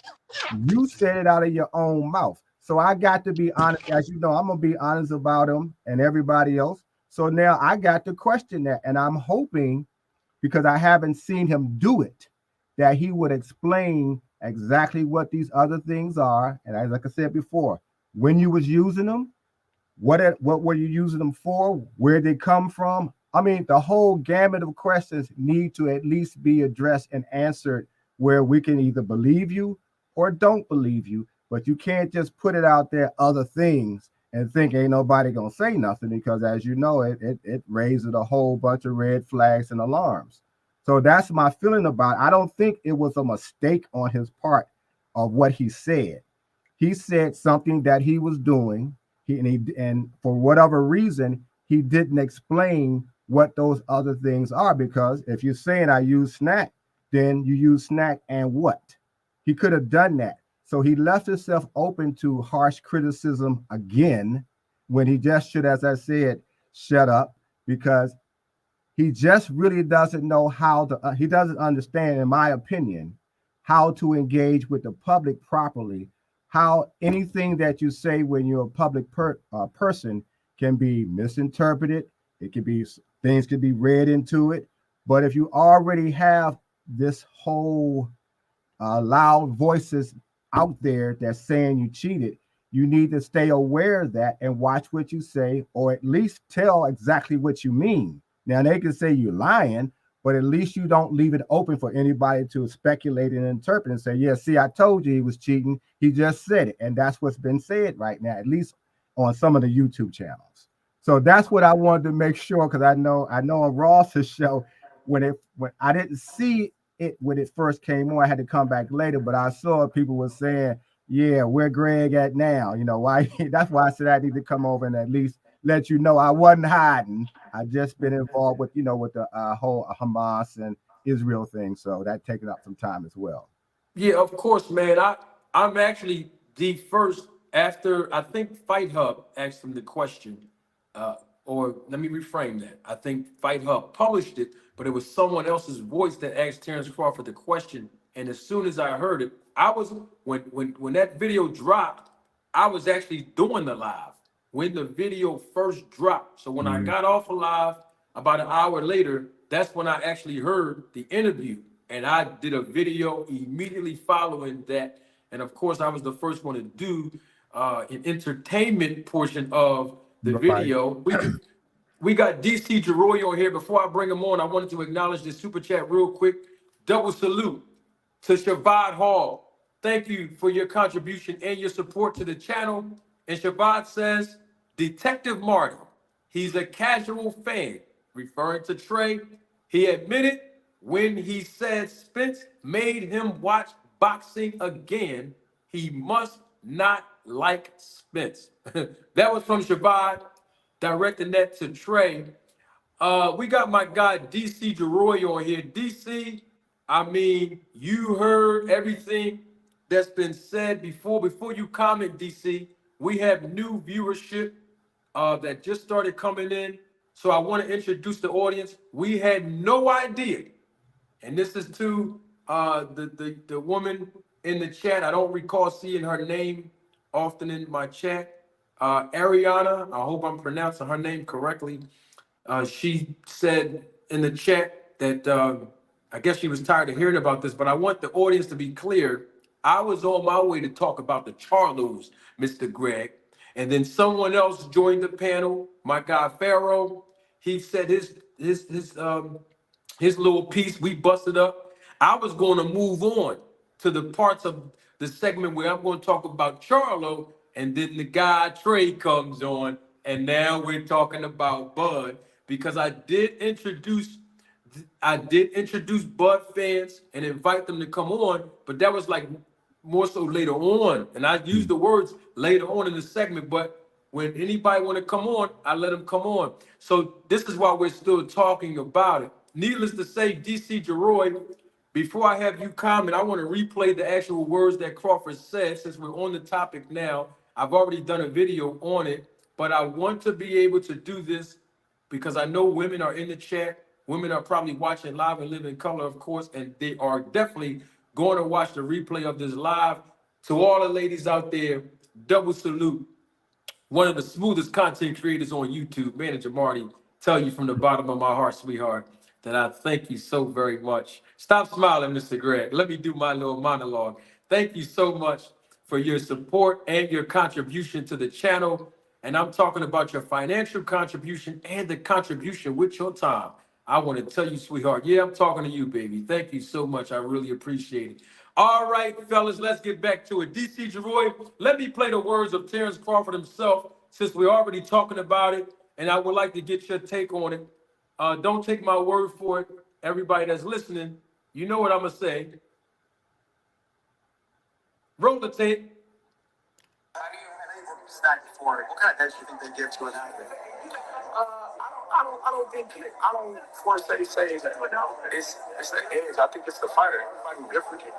You know, everybody's program is different on stage. You know, I just use certain things with snack that other people don't, or they do. Omaha. Did y'all hear that? Just wanted to make sure we was all clear on that. Terrence Crawford's words was, I use certain things with snack that other fighters don't. Before he said that sentence, he preceded by saying, there's different types of programs on the snack and different fighters take different programs. DC Jeroy, I mean, we on it now. What's your take on all this, DC? Hey, good evening. Brother Greg, what's happening, man? Hey, how you doing, brother? Hey, I'm holding on. Hey, I had to chuckle to myself really quickly. Some of you all probably saw the movie A Few Good Men, My right? So favorite movie. one of mine too. And what was genius about Tom Cruise's part at the end is how he got Jack Nicholson to emotionally engage in conversation and back and forth with him, where he ended up doing what Brother Greg just talked about, putting his foot in his mouth, right? So what Terrence Crawford just said in so many words is, you goddamn right I ordered the code red. All right? Now we're going to sit around and we're going to pretend, because we have to be diplomatic, and we could play the game that maybe that ain't what he really said, that ain't da-da-da-da-da. I don't know in any other scenario. I'll even give you another example. If the feds was listening to what he just said through a wiretap, now they have good grand cause to do what? Get a search warrant to come up in his joint. So I don't know how many different ways it needs to be looked at, but now we can at least stop the arguments that the man has or hasn't been doing something that is suspicious. He just told you out of his own mouth. And if anybody don't want to accept what he said out of his own mouth, then there's no words, there's no proof, there's no evidence that will be compelling enough to get somebody to believe that's. Sometimes people just don't believe what Eddie Murphy say. His girl saw him coming out of the house with the girl cheating, and he was able to convince her that it wasn't me. And what she say? Maybe it wasn't you, right? So we know we have to deal with folks like that. I'm not accusing anyone of being that. I'm just saying that people are out there like that. Now, I thought it was necessary to kind of loop those together. What do I think overall? I mean, I've been on your panel multiple times, so I think the same thing today that I've thought since watching the fight. One, it has nothing to do with emotions. I'm a boxing fan, right? And so there is no emotional ties to the sport. I like to sit down and analyze it. I like to sit down and watch fighters master their craft, and I like to see fighters play chess while they're in the ring. I'm not talking about boxing skills. I do and have believed that Terrence Crawford is a more skilled fighter than Spence. No arguments. Let's put that conversation to the side, or put it to bed, if you would. What the conversation is, or that needs to be had, is, aside from skills, did we observe anything that was out of the ordinary? And so you got skills and you got the physical aspect. When we start talking about the physical aspect, I said it the night of the fight. Damn, Bud is bigger than Spence. Like that completely threw me off guard. Damn. And that's out of the norm. the power that was displayed was out of the norm. And so when you start looking at those things as a boxing fan, then you have to start asking questions. Well, where is this coming from? Where is it coming from? And that's how we've gotten to the road that we've gotten to. But I'll end on this point really quickly. I I don't know how or if we'll ever get to the place where it'll be disclosed that something illegal was done, right? We may not ever cross that road or that bridge. And we know that we may never cross that road or that bridge because we're dealing with a cat that knows how to pave the road or bridge. So you never know that we've even came close to it, let alone gone across it. So I don't expect the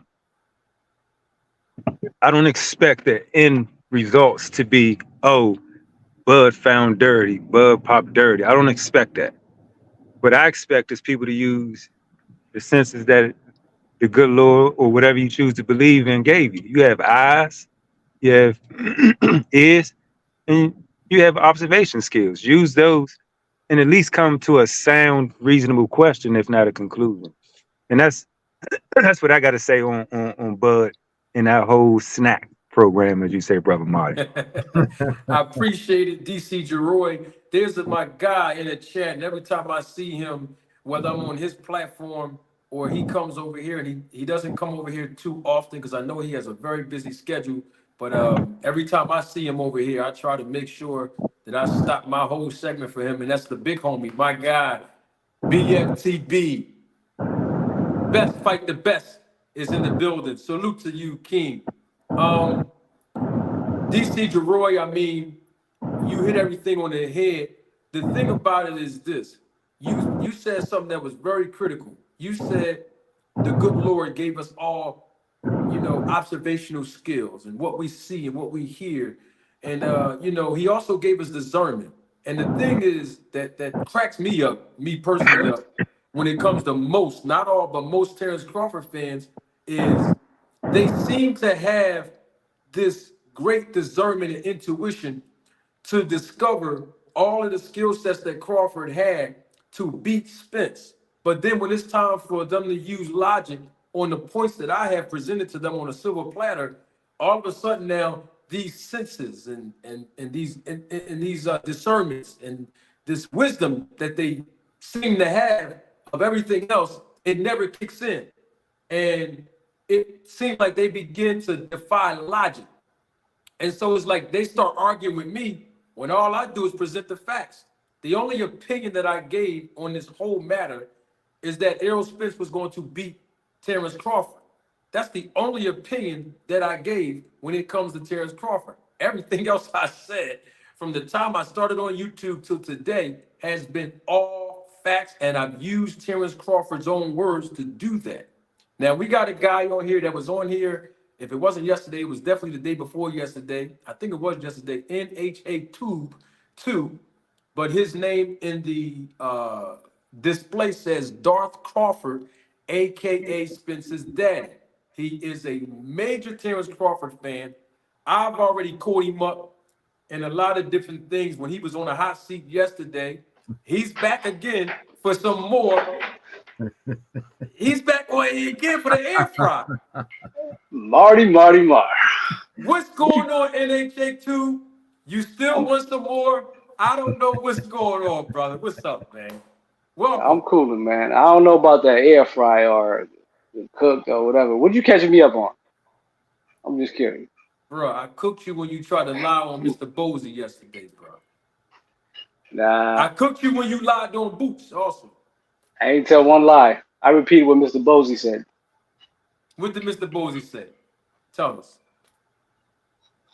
He said they reached out to him for a fight. They said, you got to talk to who reached out to him? Say his name. BLK Prime. No, say the man name that called Bosey. You ain't going to get in trouble. He ain't going to do nothing. Say his name. Desmond and some other content creator. Call Bosey. They said Desmond and Blue Bus Sports TV. Desmond. No, Blue Emphasis on Blood Desmond. really called Bozy, man. That's what really happened. He called him on the Nah, phone, man. Blue Huh? Buck, but Blue Buck can't call. He can't make that move unless Desmond give him that that say so. No, I agree, but I'm just saying he did call him.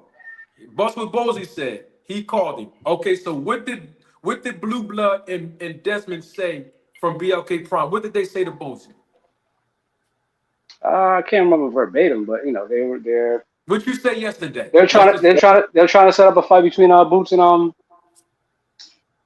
Boots and Bud. all right. Now I educated you on this yesterday. Let's see if you recall this. What month was that? Like you said, January. January. Okay, Right. so Boots fought the guy Karen in January. Terrence Bar Crawford fought David Ebenezer in December. Terrence Bar Crawford was in the offices of Oscar De La Hoya taking pictures with him and Bernard Hopkins and negotiating a deal with them in January. And according to an interview that Terrence Crawford did, his words not mine, he called Errol Spence in January.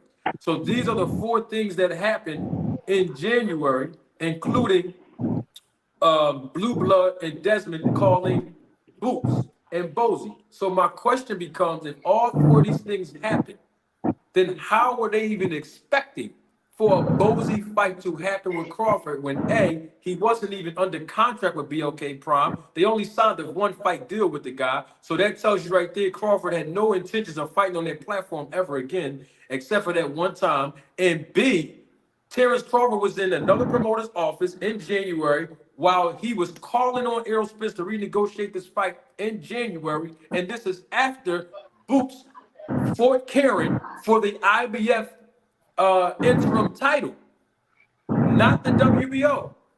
So my point is, Blue Blood and Desmond, particularly Blue Blood, did not understand the boxing business, and that's why he made that call too late, because all the four elements involved was taking place beyond Blue Blood's control. You understand what I'm saying today, correct? Yeah, you said a whole bunch of the same thing you said yesterday. But at the end of the day, they reached out to Bozy, and Bozy said, "We're loyal to Showtime." But the way you keep I saying mean, it, bro, it is. it's I like mean, they there's no reached way. out That's to him. that's how it went out. It happened. Right, but the way you're putting it out there is that they called Bowsy for a fight with Yeah, Boots and Crawford, but he ducked it because of his loyalty. When I just gave you the four things that I'm not. halted that whole process. I'm not gonna put the whole duck thing. My honest opinion, neither one of them wanted to fight each other. I don't think Boots didn't want to fight. Boots definitely didn't want to fight him because we already know he jumped out the WBO to chase What? How did? Okay, we're Spence. going back to this. How did he jump out the WBO rankings? What happened? Okay, all right. Let's go back. You said I remember yesterday you said something to the effect of he the fight couldn't happen because he didn't go to the WBO because Boots knew Crawford was in negotiation with Spence, right? That's what you said, right? I don't know why we're doing this all over again. No, This I'm had asking. nothing to I do with mean, the second that's what you said, all right? process. That is what you said, all right? You said they did just to make any sense for him to go after Crawford because go that route because Crawford was in negotiation with Spence. I could be wrong. If I'm wrong, just tell me I'm wrong. Is that What what I you was said? saying, all right, what I was saying was this. Crawford held up everybody, even the entire boxing world and the Get that? division, because everybody was waiting to see what move he was going to make while he was in negotiations with Spence the first time around. I'm talking about when Al Heyman sent in the proposal. But yet we didn't know that he was behind the scenes negotiating the deal with BLK Prime to fight David Ebenezer. No one knew that. Everybody was surprised when the news had came out, and Crawford brought the news out for real, when he confirmed it on his IG Live. So it was no point of Boots or even Spence to even do anything because there was nothing they could do. That fight was already locked in between him and David Ebenezer. There was nothing nobody could do about it. Now, everybody wanted him to fight Spence, but there was nothing nobody could do about it. We're So the not talking point, about that, Martin. Martin, I'm not. Don't mean to cut you off. I'm not talking about as the David Evans fight was signed. See, I'm talking about prior to that. So let's talk about a year prior to that. all right, When I'm going to take Crawford's. When Boots was actually number two in the Okay, got you. WBO ranking. Got you. And I'm going to say this. Terrence Crawford's own words in the same IG live that was Hmm. published November, I believe that was 1st or 2nd of last year. He said in his own monologue, talking in third person, he said, people keep asking me, why won't you fight Boots? Why won't you fight Ortiz? And Crawford's words were, their names never came up. You remember Again, him we're going saying back to that? David Avenesian. We're going back to David No, Avenesian. no, no. Listen DLK. to I'm what I'm talking about saying. prior to that. I'm talking about That's what prior I'm to saying. DLK. Boots Right. was number two. He could have went that route, but he chose the Crawford IBF. said, listen, bro, before he fought David Evanesian, Crawford himself said that Boots' name never came up. That's why he didn't fight Boots. He said the It guy's didn't come. name never came up. BLK never brought his name up. No, I'm That's talking about that's what he before said. he went to No, no, no, BLK Prime. nope. Before he went there, he said that these guys' No, he's names talking never about came up. BLK. Then you need to rewatch that live. He's talking about because I was asking him, okay, why did you choose Avenesian? He said What he Boots said. never came up So what we talking about then, bro? because we're talking about prior to that. Boots been fighting IBF eliminators for the past year and a half for a specific reason. Now you say, okay, Boots didn't pursue the WBO because Bud was in negotiation with Spence. That's what the rules But and regulations say, bro. okay, so why you pursue the IBF when Spence was in negotiation with Crawford? Because he was originally trying to fight Errol Spence, bro. So Because Spence was the IBF champion at the time. Listen, Spence was the IBF champion at the time that they petitioned the IBF. Let's be clear on that. isn't Bud the WBA champ, the WBO champ? I said the IBF. The But IBF. Crawford is WBO champ though, right? And Yes. Boots is ranked number two in that sanctioning body. Yes. But your man didn't fight Boots when he was ranked number 2. He fought David Evanesian, who was He ranked number 6, bro. did We already Boot know. because Boots, the challenger, chose to go fight Spence, who by all accounts told Boots and everybody within earshot, I have no intention to fight anybody else but Crawford. And once I fight Crawford, I'm moving up 154. So why did Boots go that route, knowing he's not going to get that fight, other than to just be satisfied with okay, I'm not going to get that fight. He's going to drop that belt. Email champ. Okay. Nope. You win, sir. I I'm not. I'm not. digress. I'm not. I mean, I'm not trying. It's not about winning, but it's just it. If you Yes, could it tell me is. there's something different, It is about winning because I've been spitting the facts to you from yesterday. You re-brought it up. I spit the facts to you again, and there's no convincing you. You win, I bro. just spit. I I just digress. spit. So what I spit. So what I lie about? No, no, no. It's okay. You won. Forget you No, lying. I'm You not. won. Okay. Okay. That's now you're being facetious. So what did I lie about? What I just said right now. If you tell me, if you point out what I'm lying about. You didn't lie about anything. You're just being delusional because I'm pointing the facts and Okay. you're So ignoring them. So it's okay. I digress. It's okay, brother. Hey, it's okay. You got the win, sir. It's all right. Boots, you want me to say Boots Duck Crawford? Is that what this is about? I'm not going to say that because that's not I true. don't want you to say anything, man. I just want you to tell me what lie did I just say? Well, you said Bose. I'm talking about yesterday when you lied on Bosey and said I lied on Bozy. I you repeated what said Bozy said. you How do you who I you. lie? How I lie on Bozy? If I repeat it kind of verbatim, what Bozy came out of Bozy's mouth. Well, yesterday you said that Bosey said that BLK Prime sent them a contract and they wasn't going to sign it. That's what you And had said yesterday, and and what I did was I trying say? to. What did I say afterwards? I said, please scratch that. I don't want to say Oh, you contract because I did? don't know any paperwork. I Huh? said, and then I corrected myself. I said, I asked you. I said, Marty, did BLK reach out to Bozy for a fight? And you said, yeah. No, I Let's didn't not say stick to the that. I said Blue contract. Blood called him on the phone, like I just told you just now. At the You end of the would day, know. you can't say I lied on Bosey. If I'm just Well, you repeating did what came lie, out of but you just Bosey's said that mouth. you correct. You did lie. You said you corrected yourself. That's Yeah, okay. that was a slip of tongue. I said they sent him a contract. No problem. I didn't mean to say it like that. But No they reached problem. out to him for a fight. No problem. That was yesterday's news, but it's all good. No I didn't want to problem, tell. bro. I didn't even call in for that anyway. Oh, But okay. Let me get these super checks. I'm trying to figure out what you called in for, bro. Cause you brought that back up. Oh, no problem. Let me nah, get you the. brought it up. I said I cooked you yesterday on the air fryer yesterday. That's what I said, brother. That's all I, I said. Shabbat, I did read your super chat, Shabbat. I'll read it again if you want. I did read it earlier, Shabbat. 2 Cents Boxing, double salute to you for your contribution and your support to the channel.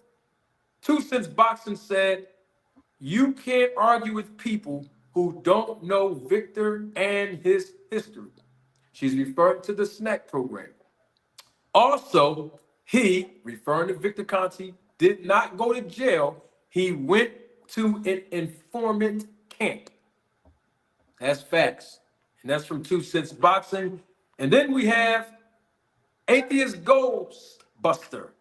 Double salute to you, Ghostbuster. Thank you for your support and contribution to the channel. Manager Marty, who do you like for the Abenesian versus Andrade, but also Lipinets versus Mikel Rivera on the undercard? And lastly, do you think Charlo can lose to Jose Benavidez? That's why I have DC Jeroy and Mr. Quarterbomb here, and then this other fella at the bottom of the screen, he come in and throw an apple cart in the ring, you know what I mean? We try to get to the David Benavidez, you know what I mean? But let's get to it. So, I'll start it off, DC Jeroy, I want to hear your take, and of course, NHA Tube, I would love to hear your take on this, and of course, Mr. Quarterbomb as well. I'll tell you who I like in this fight. I don't want to give a prediction yet because Friday, I want the panel to be lit and I want everybody to give like a big prediction on who they think is going to win. But I will tell you, and I have to bring this up because it's obvious, Mr. Grant, but Demetrius Andrade is also on the snack program. I mean, we we can't forget about this. He's on the snack program. His performance will be enhanced. But this is the good thing about it. The good thing about it is it's going to be a competitive fight. I mean, we saw every time somebody on the snack program get in the ring with somebody, the fights be competitive. I mean, with the exception, of course, Errol Spence and Crawford, but it's just competitive. It's going to be a good fight. I'm gonna tell you like this. I don't see. I know somebody. I don't know if it was Mr. Greg. Somebody came on the panel and said that Andre might beat Benavidez like impressively. I don't think he'll beat him impressively. I don't think Benavidez will knock Andre out. I do not believe that at all. I think it's going to be a competitive fight that's going to go 12 rounds, but we will have a decisive winner.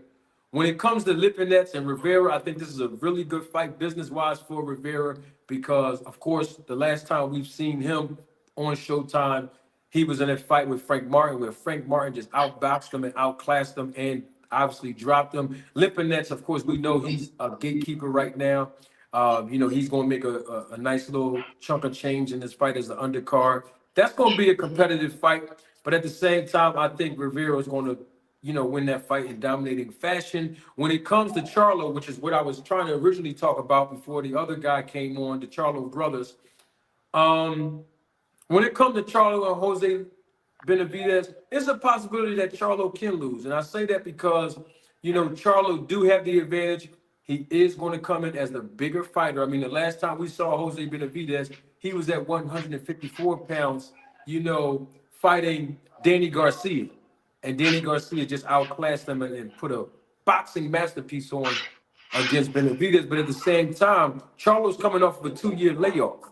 And we haven't seen him fight, top level competition, like period. But he is coming off of a 2-year layoff, and he's also coming off of some mental health, struggles that he's had and some family issues that he's dealing with. So emotionally and mentally and spiritually, he hasn't been there or been himself within the last 2 years. And in the last few months, he let a guy smack him and ain't do nothing about it. So I am waiting for him to take all that out on Jose Benavidez, because at the press conference, Jose Benavidez had that smoke for him. But at the same time, Jose Benavidez have been more active. Of course, they're fighting at a catch weight. So I think this fight is going to be up and down, up and down. I don't really have a decisive winner on that fight. Mr. Greg, before we get to Andrade and Benavidez, what do you think about the Charlo versus Jose Benavidez Jr. fight? Watch for, in my opinion, watch for Charlo's punch resistance, because he ain't been in the ring. And I think people forget how damaging that can be when you, I guess you could call this a tune-up fight for him to get better. But I don't think people realize how 2 years out of the ring, unless you Ray Leonard, but that's an exception. But watch for his punch resistance, watch for his timing, watch for how strong he appears to be when he's hitting. Charlo looks scary to me, and not in a good way, in some of the pictures I've seen.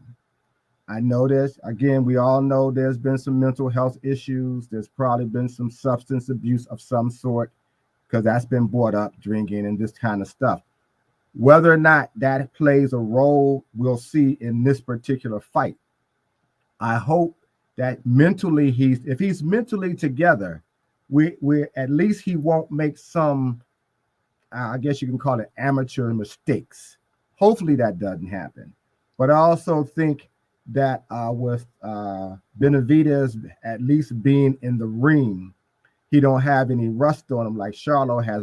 Charlo has a lot of obstacles to overcome. Not being in the ring, being rusty, may not always be there or totally there mentally. Excuse me. So those are things that we need to look for in terms of that fight.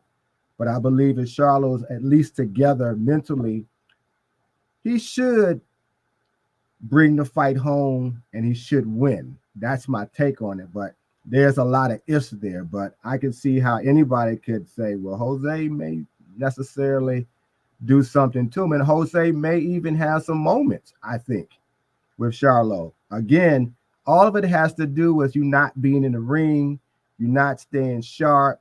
You got outside diversions and things that are messing up your career.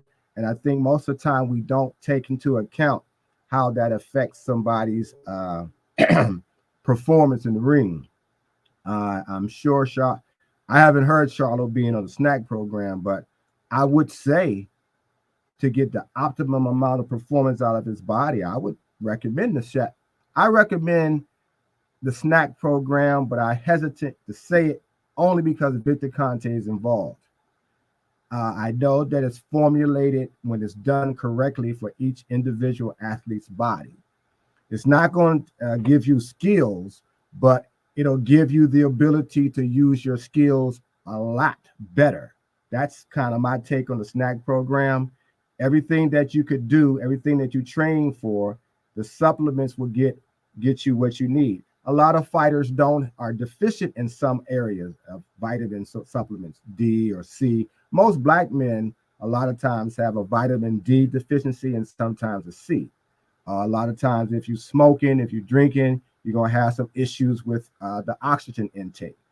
If you stop all of that and start using these kind of supplements to help you get there, that's where all of the improvement comes from. Once you can do everything better, breathe better, run and so use your muscles better, you're improved. That's where all your improvements comes from. So I would just, like I said, I would look for Charlo's punch resistance if he gets tagged really good or a number of times against Jose. But other than that, I don't think Jose has enough to really knock out Charlo, but I wouldn't be surprised either. Again, it comes down to what I said about the punch resistance. So that's kind of where I am with that fight. It's kind of scary because I don't want to see him going in the ring and getting hurt because he's not 100% there mentally. So I hope they don't, and I hope they don't do that to him.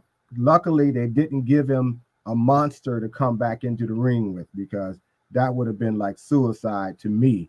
Say if he went in to fight the older or the younger Benavidez, or if he did get the Canelo fight, that would have been a cash out. Basically, to me, he would have been cashed out. He would have made some money. His brother did, and his brother still got to keep belts at the lower weight class. But that's where I am about that particular fight. Libinets, yeah, he's a gatekeeper, and he's on his way to, just testing guys coming up. He's going to make a few dollars before it's time for him to stop. At the top of the card, this is an interesting fight. I'm glad both. I'm really happy for Andrade more so than anybody else, because whatever business things that's taken place in his career from 154 to 160, he's never got the fight where he gets to really be seen against somebody that you want to see him against that's going to test him. Here we are now with this fight. I'm glad that's one of the last fights that Showtime, if Showtime's got to be gone, I'm glad this is one of the fights we all get to see. The snack program probably I won't say probably, I'm 100% sure that Andrade has improved in how he does things. He got skills too. Now he gets to use them even better. And I hope he's also working on doing new things in the ring. That's what I like to see fighters do. If you're going to improve, I just want to see that you're stronger. I want to see that instead of throwing a 1-2, you're doing better counter punching. You're using angles more now, and you're being effective at. That's the kind of stuff I would like to see him do, which he can do. So let's see how he does that against somebody who's a power puncher and throws a lot of fast, hard punches like Benavidez. Is Andrade's defense good enough to keep Benavidez off him? Is Benavidez's head movement good enough to get away from Andrade's speed and punching and the way that he's gonna move on him? I see it closely as a 50-50 fight. I'd be surprised if either one of them gets knocked out, but I can see both of them having moments. And if I'm going to predict, because my prediction would be probably a little bit biased, because I'm hoping for Andrade to get that signature victory so he can get some of the opportunities that he didn't get. I don't dislike Benavidez, but so I'll try to stay away, but I just did it. I'll try to stay away from the prediction, but if I had to, I would lean toward hoping, and that's hoping that Benavidez gets this big win for him, because it'll be long overdue for him. And I think it'll be well deserved.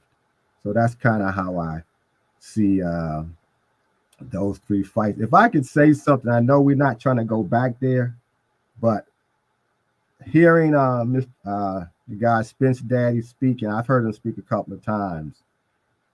This is an example. I'm not talking about him, so I don't want you to think I'm talking about you. But for the things that he brought up, this is an example of people and getting into the boxing game and trying to be in a business boxing who don't belong on the field. I think I said it in your show before, Blue Blood Sports or Blue Bud and BLK had no business on the playing field, period, because they also muddied the waters a little bit too.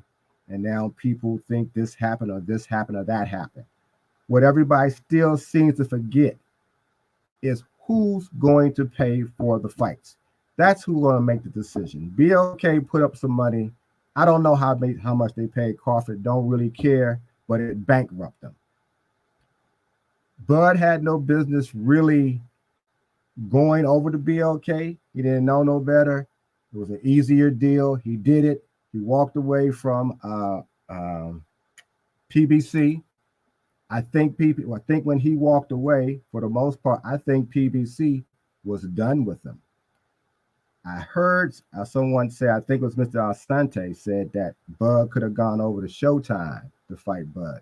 But I'm going to have to say, when we talked about, a lot of times we've talked about integrity. Well, Showtime has a relationship with PBC, a relationship that has gone on for quite a number of years. They made some money.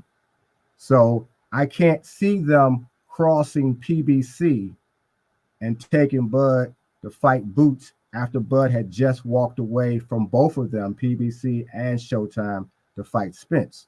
So I don't think they would have let Bud come over there to fight Boots after what Bud had just done. As a matter of fact, I'll say it again. I said it on a Ross show.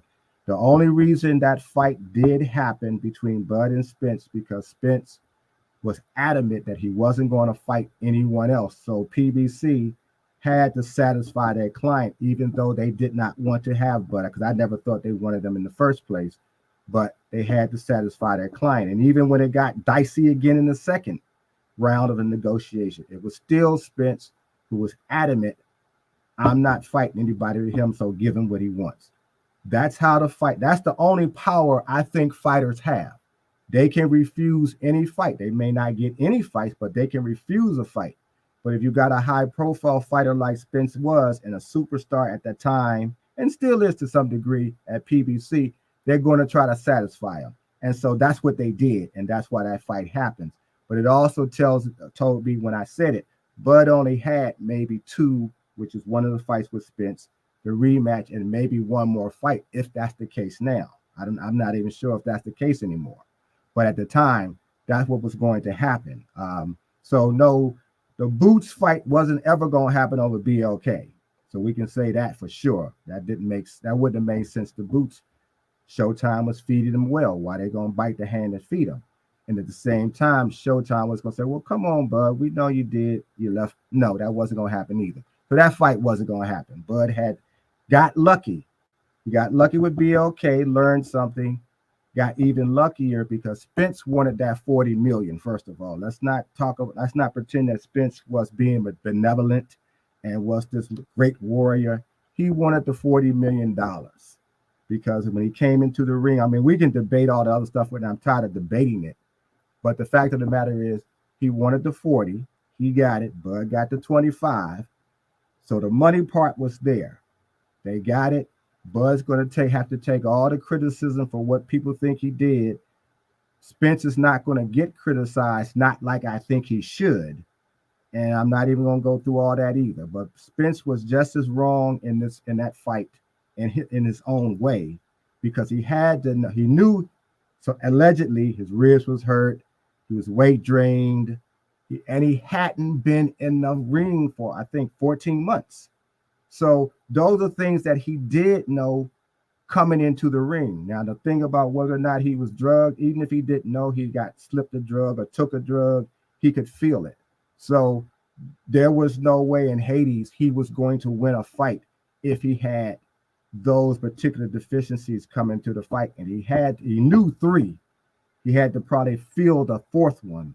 But nevertheless, it was 40 million. He got it. Good. Bud got his 25. But now we still got all this chaos that we're still debating. And we're not looking at all the other factors as well in the same way that we scrutinize Bud. Bud deserves he deserves to be scrutinized that way he did, because he went somewhere that somebody should have told him don't do it. And then he opened his mouth and said what he said. And if you got honest fans, they're going to be like me and they're going to try to demand, listen, you need to explain this, because you can only give somebody loyalty and your support for so long. But it's always going to be them that causes that person to lose that support. And Bud is getting close to that. So I've said that before, so I make sure I said it on both of these channels that I'm on. I'm off all of this now, as far as I'm concerned. Going forward, I'll move on to, but I just wanted to get that out there, so I make sure I said it to you and to over there at Ross. Hey, so. brother Greg. Yeah, it's okay. What we should start doing is we should start calling him. You goddamn right. I ordered the code red. That's what we going. That's what I'm gonna start calling him. Yeah. I kind of like that one, to be quite honest. Yeah. Yeah. That when you hear me say that, we know who we talking about now. We don't have to pronounce it by name no more. Yeah. Okay. All right, DC Jeroy, you heard Greg's take. You heard my take. Small little preview: David Benavidez versus Demetrius Andrade. If you want to talk about Mikael Rivera, that's fine. But Yes, I yes, definitely want to hear your take on David Benavidez and Demetrius Andrade. And I also want to hear your take on Jose Benavidez, the brother of David, Jose Benavidez Jr. against Jermall Charlo. What's your take on those two fights, my brother? absolutely. If you could indulge me maybe about 30 seconds, really quickly. I I agree Spence doesn't get the criticism that he deserves. He should. I'm very critical of Spence because he failed to do the things that he needed to do. He failed to step up and do the things outside of the norm to prepare for to prepare for greatness, right? And so as a result of that, Spence got what he got. Um, Now, as far as so, let me start here with Sergey and Michelle. That's going to be an interesting fight, right? And so, first and foremost, it's going to be interesting because we need to know if Michelle is clean, right? I imagine that he is. I'm sure he's been tested, but we got to understand which Michelle is showing up. And while I agree that Sergey has been around and could be looked at and more than likely is a gatekeeper, he's only lost two fights and he's lost to two future Hall of Famers, right? Mikey Garcia and Boots. And so for me, when I think about this fight in comparison to looking at the Frank Martin versus Michelle fight, um, there was sheer dominance. And I expect Sergey to come out and give a hell of a fight. I, I what I don't know is I've seen the fight before Frank Martin that Michelle had, and he looks good. What I need to see is if there's really that wide of a gap between Frank and Michelle. I didn't think it was that significant, but Frank definitely inserted some distance between him and Michelle. And so I do think Sergey will be a great challenge. As far as who or how do I see that fight coming out, and I'm slightly leaning towards Sergey because if Michelle looked the way that he did on Juice with Frank, and if he's not on some type of performance enhancement, then I'm going to slightly lean towards the cat that actually is a pretty damn good boxer. Um, as far as the battle of the bigger brothers or the older brothers, if you would, that fight it intrigues me, but it also scares me. Right? I've been watching Maul. Maul just simply does not look nothing like himself pre-game pre-fight. Right? Even the press conferences. I think and I hate to say it this way, he kind of reminds me of Brother Mike when, Mike had started coming off the hinges a little bit and, someone had gotten him and I think he even had started ministering, some meds to kind of keep him more so reeled in. I get the sense or the feeling that that might be what we're experiencing with Maul. I don't pre-game. It does concern me. I agree with you as well, Greg, and I'm glad that they did not put Maul in there. And his handlers, let me not say that. I really hate that term. Mm-hmm. The people that are looking out for Maul's best interest. I think if you want to really test the waters without putting him in imminent danger, I think this is a good fight and a good position for Maul to come back and test the waters. I do. If there's any remnants of Maul in him, and he comes out looking like himself, maybe a little rusty and slower, but with the same skill, then I definitely expect him to beat Jose. Right? If he can come out and look sharp, about 80% of himself, or a little better, 85%, I expect him to actually stop Jose Benavidez. Right? But it's just, I don't know what we're going to get. And I think we're 30 months, to be a little more specific, removed from seeing him last fight. So we're talking 2 years and a half, right? So it depends, right? I don't like what I'm seeing.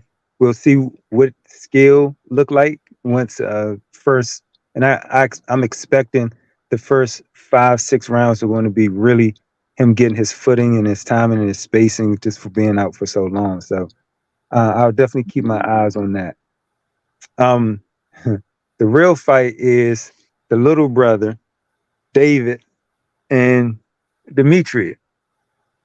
I really wish Demetria will snap into fight mode. I mean, I understand he's always had a playful, joyful spirit and personality about himself, but I feel like we're kind of watching, one fighter preparing for another fighter, like, on a Cartoon Network or something. He's doing a little bit too much playing. He doesn't seem to be taking the moment as serious as it needs to be, and so it leaves me a little curious. I ain't gonna say concerned. Um, he, without a doubt, he can fight his ass off. Um, Obviously, this is going to be his greatest uh, opponent that he's gone against, and like so for Jose as well. Excuse me. Yeah, Jose as well. David. But if aside from the snack program, as you pointed out, brother Marty, aside from that, if David can get in and cut that ring off, and that's going to be tough talking about the footwork that Andrea has, but if he can get in front of him, cut that ring off and pressure him, I see it being a long night for Dimitri, right? I see it being a long night for him. So where am I going? I'm going with this. It's a 50-50 fight for me, right? And my contingencies are this: if David can get in and cut that ring off and put that pressure on him early enough where he can set the pace of the fight, I have David pulling it off. If Demetria can stay away, use his feet and his craftiness as far as boxing, and not allow the ring to be cut off and stay off the line, I'm edging towards Demetria Andrade. Um, and so that's kind of how it's going. So it's hard for me to make that final call, but I'll ultimately make that decision the night of the fight, right? Because I'm waiting for Demetria to stop playing and get serious. And so when I can see his game face and get that feeling that yes, he's ready, then I may edge towards that direction. Now I would like to see Demetria win. I would. I think he's just due. I think he's been around and he's been an exceptional fighter. And I like to see him, especially on the back end of his career, because Father Time is catching up with him. So I would like to see him pull off and get the kudos and the recognition that he really deserves. All right. Great perspective. NHA Tube, you have Spencer's daddy on your panel, on your highlighted on your screen. So that's what most people will identify you by. When I say NHA2, they may not be aware that I'm referring to you. I am Right, right. definitely not going to say Spencer's daddy. You can hang that up. But I will say Darth Crawford. I'll just say the first part of it. Got it. Darth Crawford. All right, so you heard everybody else's perspective, man. Let's start with Jose Benavidez Jr. against Jermall Charlo, and then so give your take on that fight, and then transition to the fight. If you want to talk about Rivera versus Lipinets, you can. If you don't, that's cool. But definitely your take also on the main event, David Benavidez versus Demetrius Andrade. Yes, sir. As for the Jose and Maul, that's a wild card, man. That's a fight. If I am a betting man. It's just so hard to pick. You got one dude that's basically fighting on one leg, hasn't really done much since he got shot. I mean, granted, he lost to two, arguably, one of the best fighters of our generation. And Maul, jeez, where do I start with him? I know it's at a catch rate 162. It's just hard to pick, man. I just can't. I mean, I have no idea who to pick in this one. The logical thing to do is to pick the bigger guy and the guy with a better resume and pedigree or whatnot. But what Maul's mental state and his it just doesn't seem like he's taking boxing serious anymore. So I'll just honestly, I can't even give you a win on that one. It's just so hard for me to pick. We got a lot of people saying they're just gonna ride him all just for fact like I said, he has the better pedigree, he's the bigger guy, and so on and so forth. But I don't know what we're gonna get. What Maul we gonna get in the ring? You've been out the ring for 2.5 years. It's like, but for the sake of argument, I'll say we'll go with Maul. Now for the Lipinets and Rivera, I wouldn't. Yeah, that's another tough one too. But I'll pick Rivera in this one because I think that this is basically a Bill Rivera backup fight. Lipinets is a little bit over the hill, not to mention the fact he's coming down in weight, and so I'm gonna ride with Rivera on this one. But I'm not impressed with either one of them. I think Rivera's trash too. Now the main course, I got Boo Boo beating Benavidez in dominant fashion, reminiscent of what happened on July 29th of this past July. You're gonna have a lot of Benavidez fanboys feeling extra sick in the morning. One thing people forget about Boo Boo. Boo Boo done seen them all. He done faced any type. He's faced some type of styles. That plotting, come forward.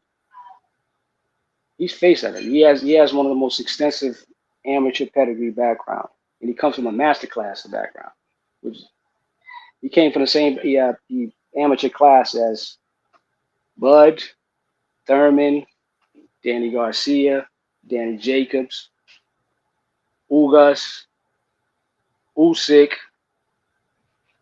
Fought all of them. I'm not gonna say I don't think he fought Usyk. Fought all of them. All those names I mentioned. And you know what else? Beat all of them, the amateurs. We already know he was he was an Olympian. And like I said, he's seen David's style before. He's fought, he's probably one of the most highly sought after sparring partners as well. So he's been in the ring with all type of styles. Southpaw, slick boxer. On top of that, very awkward. It's going to be an easy night for Boo Boo. I'm not just saying that because that's my fellow countryman. I'm also saying that because I've been following him for a long time. And it's come Saturday, you're going to finally get his just due. Okay. That's all I got. All right. I don't want to belabor the point, but you said something that even triggered my response, and even DC Jeroy's. You said that this fight between David Benavidez and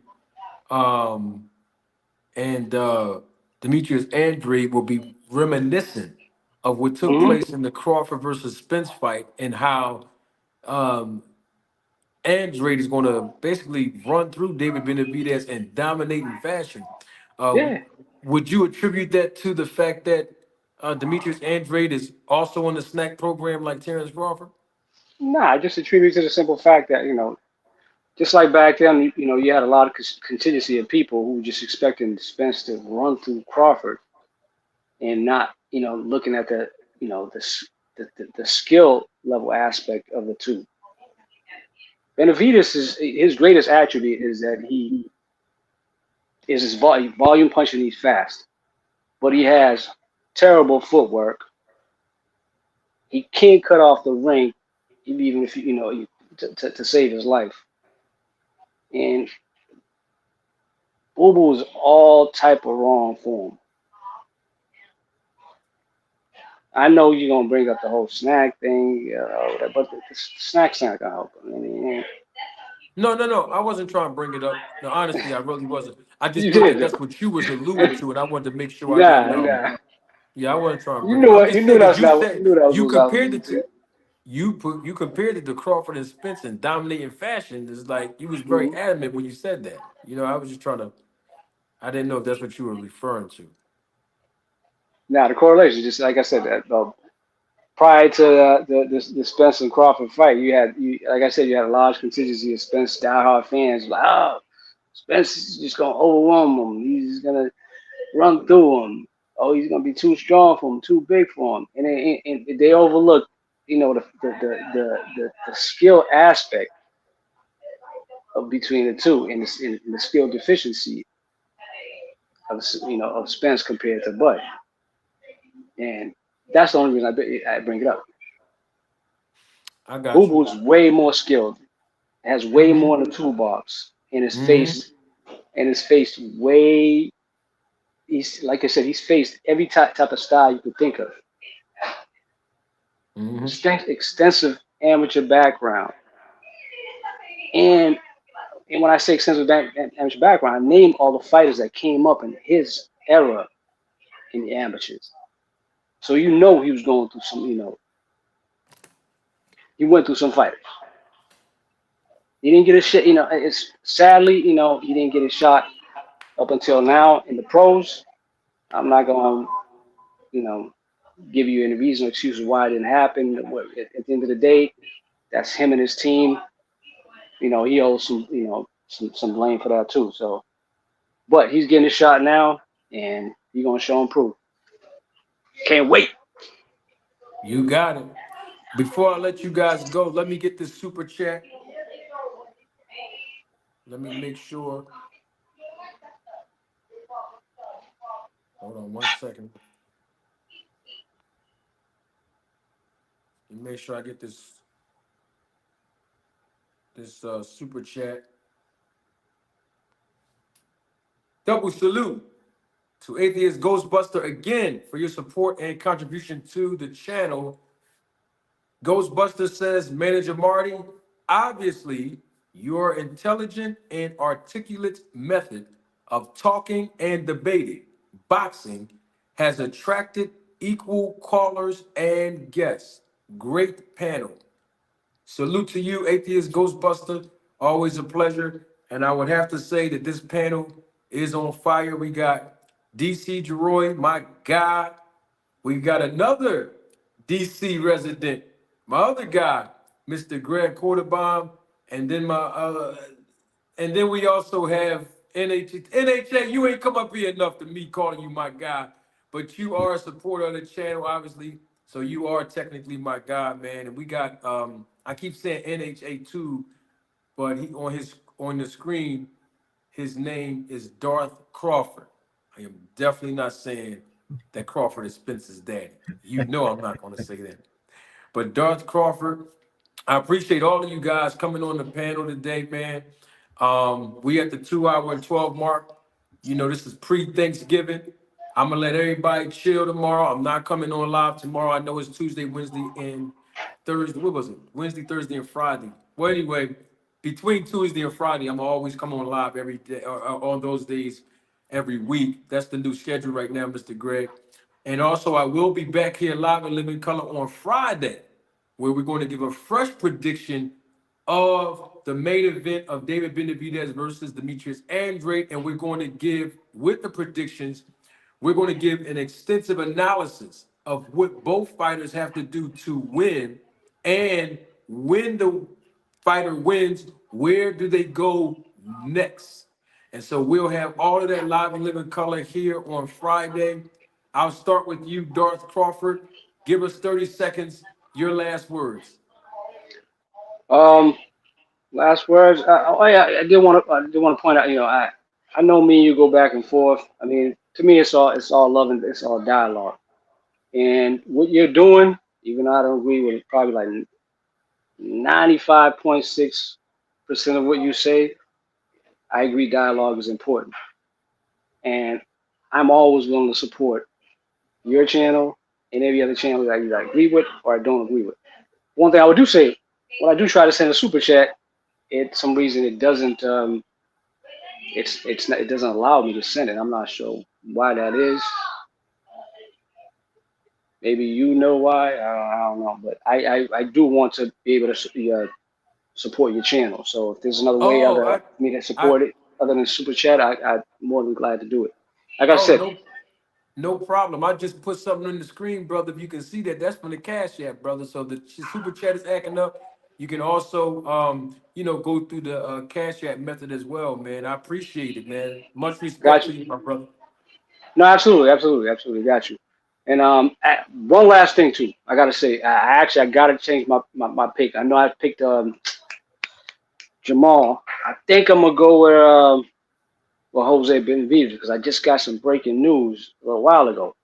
I heard he actually stopped Spencer sparring. Had to throw Well, that bait who? in. Who stopped Spencer Spar? Jose Benavidez Jr. When was this? I don't know when he sparred, like I guess a few years ago. Oh, wow. That's the first time I heard that. If you don't mind me Yeah, asking, because I know people are going to be in my comment section and in the chat when I replay this about the information and the source. Do you mind revealing the source that you got the information from? yeah, Ellie setback. Oh, wow. Okay. Yeah. Well, Mm. but all jokes aside, I just wanted to put that out just to get on, your chat's nerves. I'm just Oh, trolling. so that's But not he just true. said it is true. It is 100% true though. I'm not BSing. But as far as me changing my pick, yeah, I'm lying. I'm still going with I'm going Jamal. It's I'm old news gonna though. keep it 100 with you, man. I respect the fact that Jose Benavidez overcame a lot of adversity in his life, and he's fought some good fighters, including Terrence Crawford. But I'm gonna keep it 100 with you. I don't see no Jose Benavidez stopping no Spencer sparring, bro. I mean, he I'm gonna said keep that, it man. 100 with you. He's probably just trying to sell the fight, but he definitely said it, baby. He's on it was on Ellie Setback's channel. He's like it was talking about the sparring. He's like, yes, I'm gonna tell you one thing, man. Bud wasn't the only one who dropped Spence. His words, not mine. Hmm. Ooh, okay, we're gonna have to research. I gotta get some info on that one. AJ So 64 2 cent. Eat it right there. so I heard that they had sparred before Benavidez got shot in his leg and Spence gave him the business, but I didn't know that Right. they had sparred more recently. So that's news to me. Now I agree with you, DC. That was the original storyline because Spence had came out in that press conference like several years ago when he mentions like right before Benavidez fought Crawford. They asked him about what he thought about Jose Benavidez fighting Crawford. He said, yeah, I know about the kid. I put a whooping on him or something like that to the Hmm. extent. But Jose Hmm. always denied that. And Jose's like, yeah, man, he's talking all this, man. He fought. I sparred him when I was 16 or 17. And now to come think about it, like, damn, you got dropped by a 16, 17-year-old? I mean, Jose could just be capping, though. Who knows? Trying to sell a fight. But he did Hmm. say that. I am not making this up. You are Hmm. more than welcome to check it yourself. Okay. Interesting. All Look at right. that. Well, Broke some news on Manager Marty. appreciate the support, my brother. Look forward to seeing you again on the channel. And you're more than welcome anytime to come on the panel, my brother. I appreciate you having me. No doubt. Mr. Greg, usually I'll let you close out, but I'll let DC Geroy close out this time. Good. Um, Let my DC brother get a chance to close things up. Uh, I'll just say this about, we've been talking about fighters in the snack program and this, that, and the other. I'm going to say this about every fighter. Every fighter who does everything legal to improve, be it supplements, be it strength and conditioning, should be doing that. And we should expect them to do it. I expected of them at least. Now, yeah, it's going to always be speculation is what they're doing is legal or if there's something nefarious behind it. But when I see fighters, for whatever reason, they have chosen to go over to a program that has a nefarious person like Victor Conte, it hurts them a little bit. But I will say, barring that, every fighter should do everything possible to continue to get better at what they do. I mean, they're already risking their lives. So They need to be very good at what they do, whether they fight once a year, twice a year. So I'm all for them improving. I'm looking forward to there come a time when fighters can do that. They can get the optimum amount of performance out of their bodies and so forth. And I think it would make it safer for them if there was some kind of mechanism that would allow that. We would see probably less fighters getting permanently hurt in the ring and unfortunately sometimes even killed or disabled. So in this snack program, we've seen, in my opinion, uh, fighters physically become better. So you can't argue that. I think that's a good thing. Whether or not it's legitimate, whether or not there's something behind it or something like that, I don't know. But I hope fighters start improving. I hope they become gym rats. Gym rats doesn't mean you're in there doing the same thing every day. You're doing different things. You're constantly working on your to improve, to get better performance, and also make yourself more compelling to watch. As I wish, a lot of other fighters would do, and stop playing businessmen when they don't have the money in the first place to decide who's going to fight them for how much. So they need to stop that. But for the most part, I look forward to seeing. I'm not sure if I'm going to even be here, but I look forward, if I am here, to seeing that fight or see the replay, if nothing else. And I'm looking forward to next year because, we know there's that all this thing that's going on with boxing and PBC and Showtime, et cetera, where things are going to land at. So I'm hoping next year, and I'm hoping after this month, we can get all Spence Crawford for at least the rest of the year. So if that happens, I think we're going to be in a good place. But for the most part, that's all I got to say about that. Back away, listen to my man DC Jeroy talk. And you say you'll be back Friday? Absolutely. Be back here live and live in color on Friday, my brother. Okay, if I don't, I'll probably have to watch the replay. I'm not sure if I'm going to be here for the rest of the month and part of next month as well, but we'll see. All right, Absolutely. well, Always a pleasure, my thank you for brother. letting me come on and chat with you. DC, we got to run across each other, and Supreme as well, because we all here in the same town. For sure, for sure. And you have a good Thanksgiving, brother, if in fact you are celebrating. I appreciate it. Appreciate the justice. Same to you. All righty. Brother Marty, I'm not going, as the youngest tell me, man, I ain't gonna hold you. All I wanted to say is always, one, I want to give appreciation, pay homage, man, for brothers like you that stand up and put together a platform like this, man, that allow folks to come and have the chance to talk about the sport, the thing that I love so much, and with good folks, good energy, man. So I'm always appreciative for what you do and what you provide. Thank you for that. As far as the way that I want to close out is, we have some good fights to close us out at the end of the year. We got Devin Haney coming up still. We got in Regis. We got Ryan fighting, I think next week. So we got a couple more fights to carry us on out the end of this year, and as we look forward to the new year. So looking forward to re-engaging and having some discussions to discuss what folks expect the outcome of those fights to be. So I'll be looking forward to jumping back on and joining you for that. And as far as the content and the subject that we covered today, all I'm gonna say is, if anybody haven't seen A Few Good Men, I encourage you to go watch it, so you can be able to actually know what's the reference that's being made when I say that there's a part where Jack Nicholson says, "You goddamn right, I ordered a cold red." And what we have is that's very reminiscent of the evidence, and really admitting that there's something that has been done on my behalf. If I'm speaking as Terrence Crawford, there's something that's been done on my behalf that isn't stand up. And so I'll end on that note. Appreciate you, brother, and anybody that's out there still listening. Have a safe holidays for those who celebrate, and look forward to seeing y'all, catching up with y'all next time. Appreciate you, brother. Appreciate you, DC Jeroy. Always a pleasure, my brother. And I want to close out with this.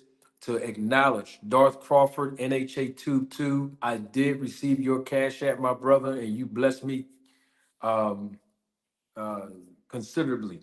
And I want to make sure that if you're still listening, uh, uh, Darth Crawford, aka NH2, I want to say thank you for your contribution and your support to the channel. And I appreciate your viewership and you jumping on the panel, bro. We don't always have to agree on everything. But the bottom line is that we have one thing in common, as I always say, and that is our love for the sport of boxing. And so I did miss out on doing our Town Watch check-in because I did say yesterday that we would do it today, and I actually forgot. It slipped my mind. But I thank each and every last one of you for joining us live and living color, and those of you that will be watching the replay of this live. Peace and blessings to you all. If you do celebrate the holiday of Thanksgiving here in America, I want to say happy holiday, happy Thanksgiving to you and your family. Peace and blessings to each and every last one of you all in the chat. Thank you for engaging and helping this broadcast run smoothly. Thank you all so much, moderators. I really appreciate you all. To everybody who contributed to the channel financially, but to everyone that contributed with your time, thank you so much. Join me live again this Friday, live and live in color, on another episode of Roll the Tape Podcast. I'm Jermall. Salute. God bless each and every last one of y'all. And y'all know I'm gonna leave y'all with the same. I usually I'm gonna start leaving the same way I come in, and I'm referring to my intro. Salute to each and every last one of y'all. Representing the business of boxing, ladies and gentlemen, let's hear it for Manager Marty. Thank you. You're far too kind. Thank you. Thank you very much.